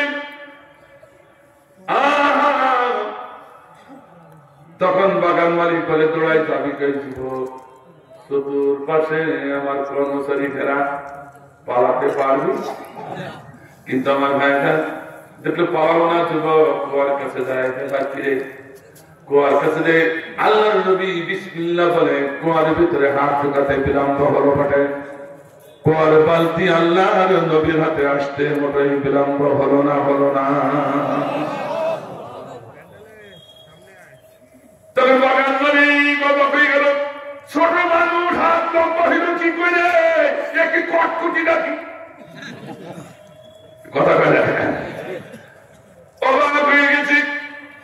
সঙ্গে সঙ্গে বাগান মালিক একটি পাত্রে খুরমাই নেই, যুবকের সম্মুখে হাজির করে বলছে, এই নে যুবক তোমার খুরমা। আল্লাহ নবী শুকরিয়া আদায় করে মিসমিস করে একটু হেসে উঠে বললেন, মনে মনে বললেন, এই জন্য বলা হয় খেলার নাম বাবাজি, ঠিক না? খেলার নাম যে বাবাজি। এখন সে কাছে না বুঝতেছে কথা পায় না কেন, এখন ওখানে বুঝি কাঁদছে আর বলছে, আমি এটা করে দেখলাম কাঁদছে আর বলছে, আমি অন্যায় করে ফেলেছি, আমার কেউ ভুল শুধরাই দেয়নি, আমার কেউ ভুল ধরে দেয়নি, কাজে আমাকে তোমরা বাংলাদেশে নিয়ে 4 রাস্তার মোড়ে ফেরাইয়া কলা গাছ ঢুকিয়ে দাও। একটু বেশি করে বললাম কথা বলে না,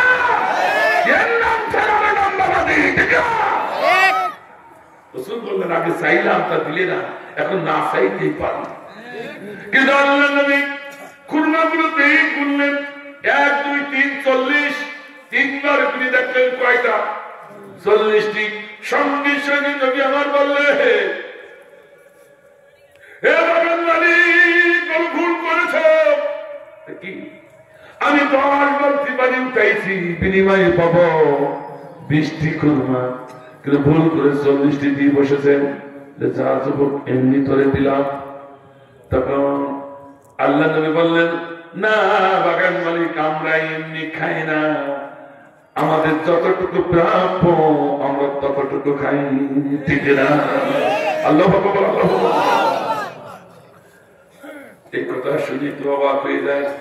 এই পর্যন্ত স্টাফ রেখে অন্তত 4 গ্রাম শিক্ষা আছে, দুপুর 1 খান একটু দেবো নাকি ভাই? দেবো নাকি ভাই? আমার ভাইজান, লাকাদ কানা লাকুম ফি রাসূলিল্লাহি উসওয়াতুন হাসানা। আমার আল্লাহ বলেন, হে আমার গোলাম, আমার নবীর জীবন থেকে উত্তম শিক্ষাটা নেই। সেই শিক্ষা কি? তোমরা যদি কারণ নেতা বানাও, নবীর মডেলে নেতা বানাবে। কথা কয় না কেন? কথা কয় না কেন? কার মডেলে? আরো ধরে সে নবীর মডেল নেতা হলো অর্থাৎ যারা জনগণের মাল ফাঁকি দিয়ে খাবে, তারা কোনদিন মুসলমান মুমিনের নেতা হতে পারবে না। আমার দেশের নেতারা জনগণের মাল ফাঁকি দেয় না। পদ্মা সেতুর নাম পেন 36টা পদ্মা সেতুর টাকা খাইয়ে সুইট ব্যাংকে বাড়াইছে। কথা বলে না। আপনাদের এলাকার চেয়ারম্যান গুলো খুব ভালো, আমার এলাকার চেয়ারম্যান সরকার যে মাটি দেয়, গম দেয়, পাইকারের সিলাম দেয়, ঢেউটিল দেয়, সব অল্প একটু দেয়। কথা পায় না একটু রাগ করলে। আমি যখন চাপাই নবাবগঞ্জ জেলখানায় ঢুকছি, তাফসীর মাহফিল করতে গেলাম, আমার ধরিয়ে নিয়েছে আমি নাকি জঙ্গি। তা হোক, কুরাসে নিয়ে গেল আল্লাহ, সেখান থেকে বাঁচাই নিয়ে আসলো। কুরাস থেকে আল্লাহ কিভাবে বাঁচালো আল্লাহ জানে। তারপরে ঢুকালো আমার গোটা ফ্যামিলি 9 জন, সবগুলো ধরে শুধু। তখন টপ নিউজ ছিল প্রথম আলো, আমার ভাই যত জলদি নিয়ে গেল। যখন ঢুকছি এক নেতা রাখছে, তুই ভাই আসে, ভাই এখানে পরে জেলখানায় ঢুকে নিয়ে পাচ্ছে, তুই ভাই 25,000 ভোট বেশি পেয়েছি উপজেলা চেয়ার। কত হাজার? 25,000। কারা বুদ্ধি পেয়েছেন তো? 25,000 ভোট বেশি পেয়ে আমার একদিনও চেয়ারে বসতে দেয়নি। আমার ঢুকিয়ে গেছে জেলে। তাহলে বের হয় না কেন? বের হলো কি করে? 16 বার বের করেছে, 17টাকে আরো দেবে, আরো কেন্দ্র কেস বহন করো। ছেলে মেয়েদের বলেছে, বাবা তোরা আর বের করিস না, এখানে একটা লুটি আমি একটু গুম খাচ্ছি, এই ভালো কথা। আমি বললাম, ভাই আপনারা করলো কি? ওই শয়তানরা এমন উপজেলা চেয়ারম্যান যখন যে দল আসে সেই দলের পলিসি করে চেয়ারম্যান হয়ে যায়। এর সাথে এসব মুদিকে কথা বলি কি করবো, ঠিক না আমার ভাইরা? সেই দলের হয়ে যায়। এবার কি হলো, খবর একটা আছে কেন আমি দেখে এসেছি দুদুকে তা আসছে জনগণের মাল এত খাওয়া হয়ে গেছে। তখন মিসকে হাসলো, বলতে না বলতে এক সপ্তাহ পরেও দেখি চেয়ারম্যান এসে হাজির। ফাইল হবি না হবি, এই চেয়ারম্যান ডাইন পাশে, এই চেয়ারম্যান বাম পাশে, কি খাতে খাতে। আমি ওই ওয়ার্ডের ইমাম, কেন্দ্রীয় ইমাম, নামাজ পড়ালাম ও ফুটবো না, নামাজ বাঁধা এসে ঠক করে শুই পড়েছি। তা আমি মনে করলাম দুই চেয়ারম্যানের সাথে একটু রাগারাগে হাত মিলাই দিই, আমার একটু সব হবে, আর নামাজের জন্য একটু আহ্বান করি, আল্লাহ একটু সব দেবে, কথা ঠিক কিনা? তা আমি মাথার কাছে বসে গায়ে হাত দিচ্ছে, চেয়ারম্যান সাহেব ওঠে, ও চেয়ারম্যান সাহেবের কথা শোনেন। আমি যত গায়ে নাড়া দিচ্ছি ও তত মাটির সাথে মিশে যাচ্ছে। অমনি এক কয়েদে ছুটি,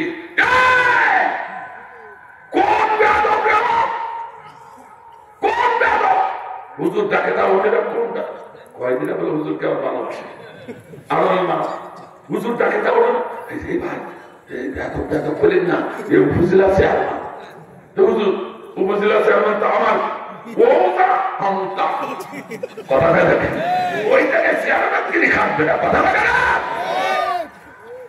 আমাদের মনে রাখলাই ভাবলেন। আমি ওখানে বসেই একটা গান বানালাম, চারটি বানাইলাম তার একটা চেয়ে, আর ওখানে বসে সুর দিলাম। গাইব নাকি কেউ চেয়ারম্যান থাকলে রাগ করি না, ওই চেয়ারম্যানে বলছে গ্রামের চেয়ারম্যান পালিয়ে বেড়াচ্ছ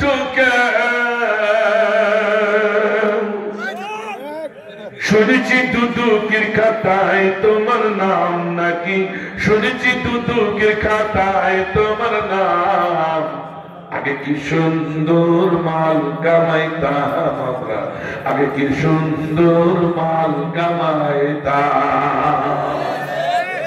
বর্ষাকাল আইতো কি যে ভালো লাগতো, রিলিফের মাল পায়া আনন্দ পাইতাম। কথা কথা কিছু মাল বিলায়া ভিডিও করিয়া ছবি উঠায়া কাগজে ছাপায়া বাকি মাল দিয়াই আমার পেটটা ভরিতাম। হায়রে বাকি মাল দিয়াই আমার ক্ষুধা ভরিতাম। আগে কি সুন্দর মাল কামাইতাম আমরা, আগে কি সুন্দর মাল কামাইতাম। ভোট আসে ভোট যায় সরকার বদলে, আমি চেয়ারম্যান ঠিক থাকিতাম। ভোট আসে ভোট যায় সরকার বদলে, আমি চেয়ারম্যান ঠিক থাকিতাম। দলের চেয়ে ভোট বড়, ভোটের চেয়ে পেট বড়। ওদের কাছে ঠিক না, দলের চেয়ে ভোট বড়, ভোটের চেয়ে পেট বড়।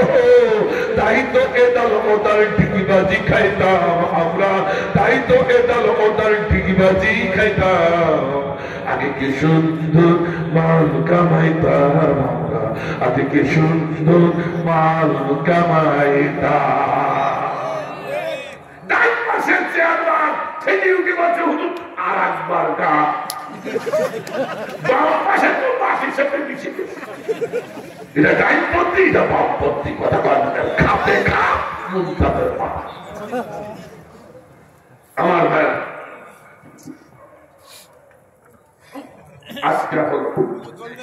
আজকে হলো শিক্ষা পড়ে দেবো ইনশাআল্লাহ, নতুন করে সুযোগ হলে ইনশাআল্লাহ দেবো ইনশাআল্লাহ। রাত 12টা বেজে 12টার পরে আর আলোচনা করতে বলেন না, ইচ্ছাকৃত ভাবে শিডিউল টাইম নেওয়া হারাম। এই নেতারা বসে আছে শুনে দেখো, ইচ্ছাকৃত ভাবে 12টার পরে শিডিউল টাইম নেওয়া যেহেতু হ্যাঁ সাইডে কাজ মরিছে যে আমি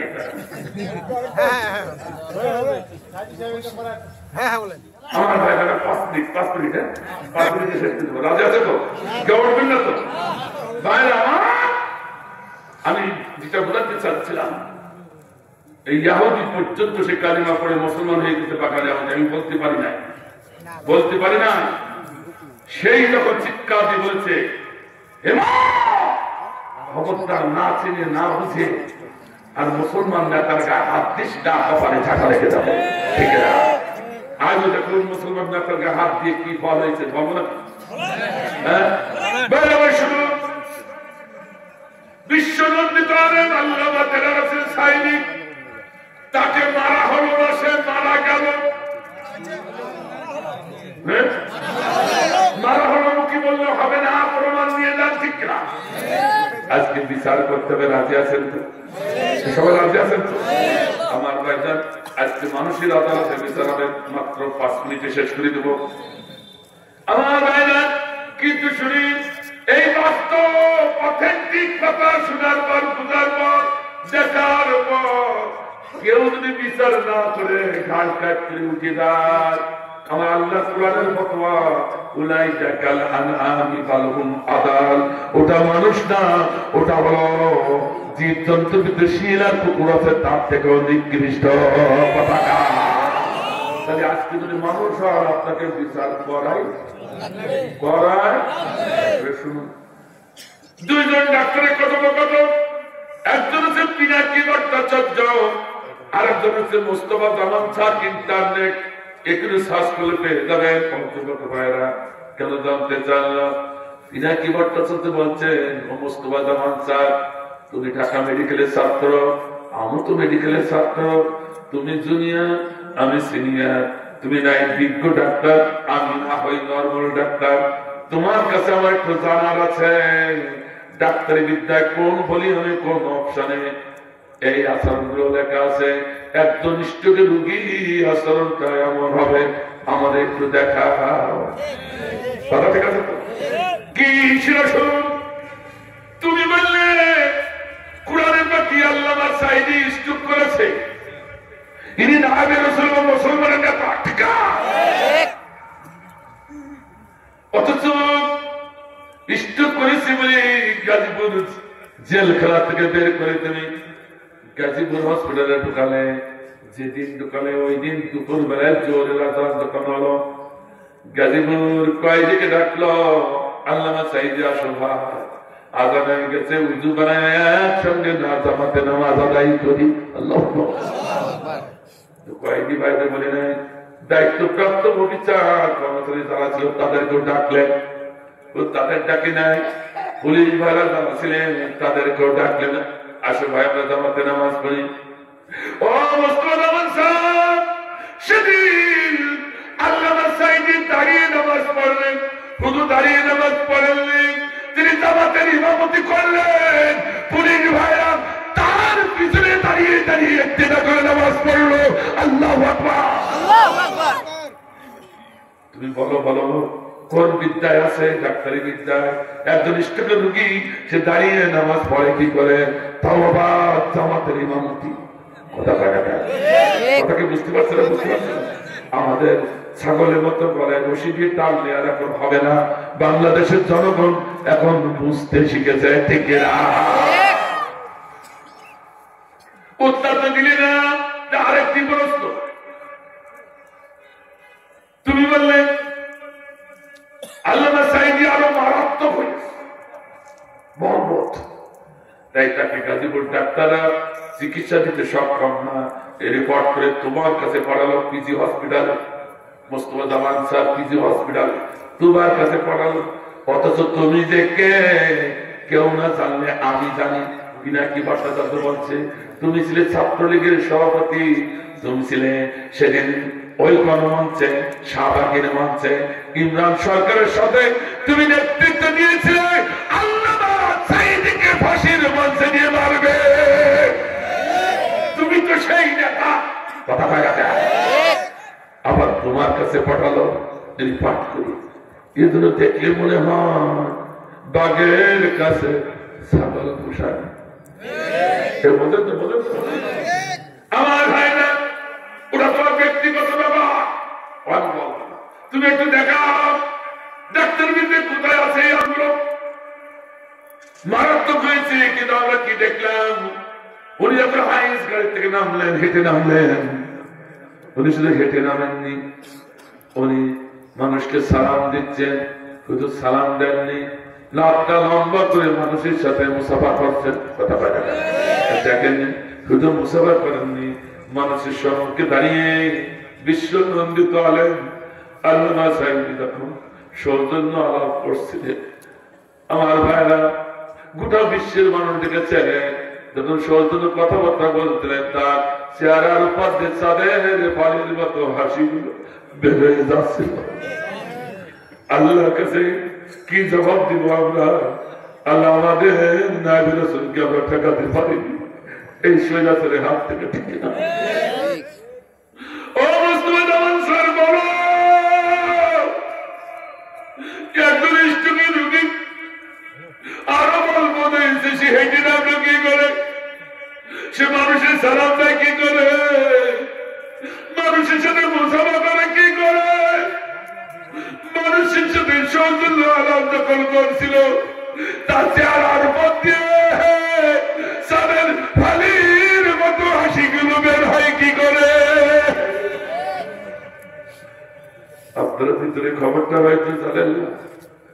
আমার ভাইজান তাকে বলা হয়েছিল কানে কানে আপনি মুক্ত হয়ে যাবেন, তাই তো তার চেহারার মধ্যে হাসি বেড়ে যা। আল্লাহ আমি আমার কোরআনের ময়দানে দে, আমি জাতির সম্পর্কে কোরআনের তাফসীর করব। ও মুসলমান আনসার, উত্তর তো দিলে না, দিবে কি করে? ঠিক না? আর একখান প্রশ্ন তুমি যে বললে আল্লামা সাইদি আইসিইউর ভিতরে গ্লাসের ভিতরে রাখা, তার নাকে নাক বস লাগানো, শোয়ানো, কিন্তু আমরা তো উল্টোটা দেখলাম, খাটের পরে সোজা হয়ে বসা। আমি নিজে দেখেছি, আপনারা দেখেছেন জানি না, ঠিক এইভাবে বসা। তিনি একটু চিন্তিত ছিলেন, চিন্তিত থাকার কারণ একটা শুনুন আমার ভাইরা, আজ 2 দিন যাবৎ তাকে ঘুরানো হচ্ছে, তার পরিবারের একটা সদস্য তার সাথে দেখা করলেন। ওই দিন সারাদিন না খেয়ে এতটুকু খাবার তার জন্য বরাদ্দ করা রাখা হয়নি। ওই দিন বিবশান্ত কোরআনের ফাঁকি এতটুকু পানি তার জন্য সরবরাহ করা হয় না। তিনি আমাদের মতো আলেম না, তিনি আল্লামা। এ যাবৎ যতগুলো কথা তিনি মুখে বলেছেন সব কথাগুলো বাস্তবে পরতে পরতে সত্য প্রমাণিত। তাই তো তিনি বুঝে পেরেছেন কেন আমার ছেলে আসে না, কেন আমাকে খাবার দেয় না, কেন পানি দেয় না। নিশ্চয় অদৃশ্যে কোন ঘটনা ঘটে চলেছে, ঠিক না? তাই তো তিনি চিন্তিত ছিলেন। ও মুস্তফা স্যার, তোমার কাছে প্রশ্ন, আমরা দেখলাম তুমি সিরিজ দিয়ে তোড়াই আসলে, বিশ্বনন্দিত আলেমের হাতে সুচ ফুটালে, যেই না ফুটাইয়া দিলে আল্লাহু আকবার বলে বেডে পড়ে কালেমা পড়তে পড়তে করলো। তোমার কাছে এখন প্রশ্ন, তুমি কিভাবে সুচ ফুটালে? ডাক্তারি বিদ্যায় কোন অপশনে আছে বলো একটু দেখি। একজন স্টুডেন্ট রোগীর গায়ে সুচ ফুটাতে হলে তার পরীক্ষা নিরীক্ষা যাচাই করতে হবে, অথবা ডাক্তার দিলে পরামর্শ সভা বসাতে হবে। তুমি পরামর্শ সভা বসাই যাও, ভিডিও লিঙ্কটা একটু দেখাও, পরীক্ষা নিরীক্ষা করেছ সে সার্টিফিকেট গুলো দেখাও। দেখাতে তখন পারলে না, গোটা বিশ্বের মানুষ তখন বলছে, ছোটরা বলে, বড়রা বলে, নর বলে, নারী বলে, অমুসলিমরাও বলছে ওই সিরিঞ্জের ভিতরে কোন মেডিসিন ছিল না, ওই সিরিঞ্জের ভিতরে মানুষ তারা বীজ ঢুকায়া আমাদের নায়েবে রাসূলকে তুমি হত্যা করেছো, ঠিক না?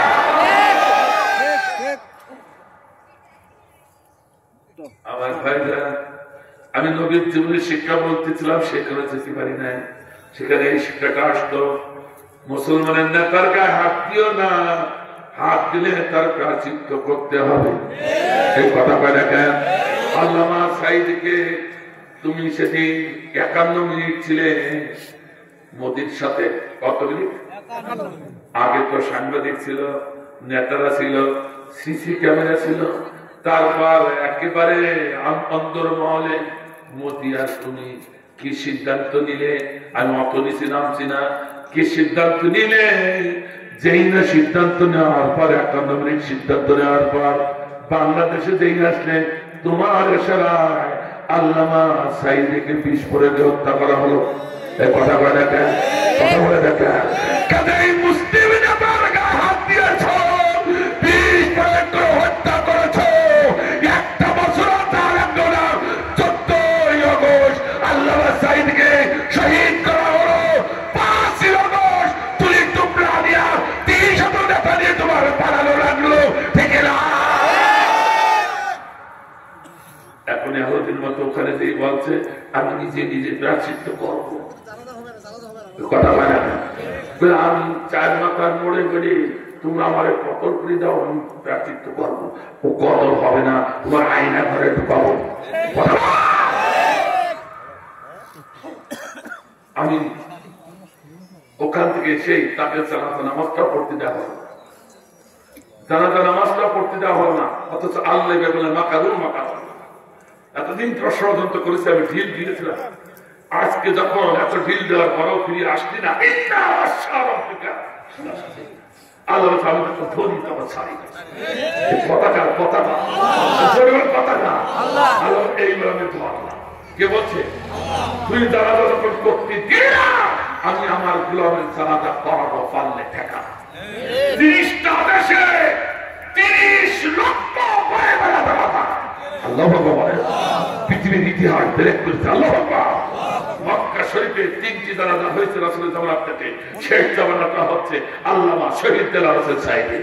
আল্লাহ বলে না, কিন্তু মানুষের দ্বারা সম্ভব না, করছে কি? করলো কি? পাকড়াও কে করলেন? ভারতের কে করেছে? তখনই সেদিন থেকে বলা শুরু করেছি, আল্লাহর ধরা যখন শুরু হয়েছে এই স্বৈরাচার বেশি দিন টিকতে পারবে না।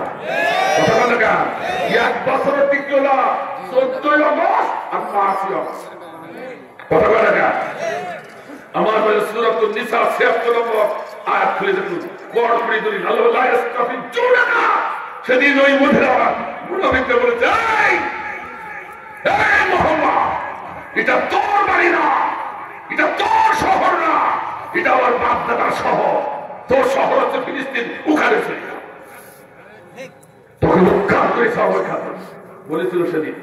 আপনি আজকে যে তাফসীর খুলবেন সূরা বনী ইসরাঈল ৭ নম্বর আয়াত। রাসূল তখন এই হুমকির পরে একটু নরম হয়ে গেলেন। আল্লাহ তখন রাসূলকে সান্ত্বনা দিয়ে বলছেন, বন্ধু বন্ধু চিন্তা করো না, খিলাফা ইল্লা কলিলা। পরে এসে বলেছেন আয়াতে যে আমার সুন্নাত হলো আমার গোলামদেরকে শেষ পর্যন্ত কড়া সিদ্ধান্ত যখন নাই আমি তখন বসে থাকি না, আমার সুন্নাত আমি তার উল্টোটা করি। আল্লাহ বলে, আল্লাহ বলে না, এটা কার সুন্নাত? আরো কার সুন্নাত? ও সুন্নাত পালিত হয়েছে ওই সেদিন নমরুদের বেলায়, ও সুন্নাত পালিত হয়েছে সেদিন ফিরআউনের বেলায়। কথা কয় না, ও সুন্নাত পালিত হয়েছে আবু জাহেলের বেলায়, ও সুন্নাত বাংলাদেশে শেখ হাসিনার বেলায় পালিত হয়েছে। সেদিন বলে এই 8 তারিখে বলে এটা তোদের দেশ না, এটা আমার বাবার দেশ। কথা কয় না, কথা কয় না, বলে না, এটা আমার বাবার দেশ। আমি কার দেবো, আমি একা খাবো। বিএনপির দেবো না, জামাতের দেবো না, খিলাফত আন্দোলন দেবো না, সরকার হুজুর দেবো না, আমি একা খাবো। এ আমার বাবার দেশ। এই তোদের দেশ ওই পাকিস্তান চলি নিবন্ধন বন্ধ বাতিল। কথা বলে মুখ বন্ধ করে দিলাম, এদেশের কথা বলতে পারবে না, সমস্ত স্বাধীনতা হরণ করে দেওয়া বাক শক্তি। নিবন্ধন যদি না থাকে কথা বলবে কি করে? আল্লাহ বলল ইল্লা খিলাফা ইল্লা কলিলা। আমার গোলামরা চিন্তা করিস একটু করে না, এবার আমার সুন্দর কার্যকরী করবো, ঠিক না? আমার পক্ষের মানুষগুলোকে যারা তাড়িয়ে দিতে চাইলো আল্লাহ বললো তারা যাবে না, বরং তুলাই তুলি তো পাবে পালাবে। হয়েছে কিনা কথা বল। প্রথম ঘোষণা করেছে, প্রথম অগস্ট ঘোষণা করল, অগস্টে এরপর যদি না বোঝেন বাড়ি দিয়ে কাঁচা কচু চালাবে। আল্লাহ আমাদেরকে দান করুন, আমিন। এই বলে আমার কথা শেষ করছি। আমি সভাপতি সাহেবের কথা দোয়া করে দেবো। আল্লাহ আমিন। আমার ভাইদের মধ্যে বই আছে, কিন্তু পারলে নিয়ে যাবেন।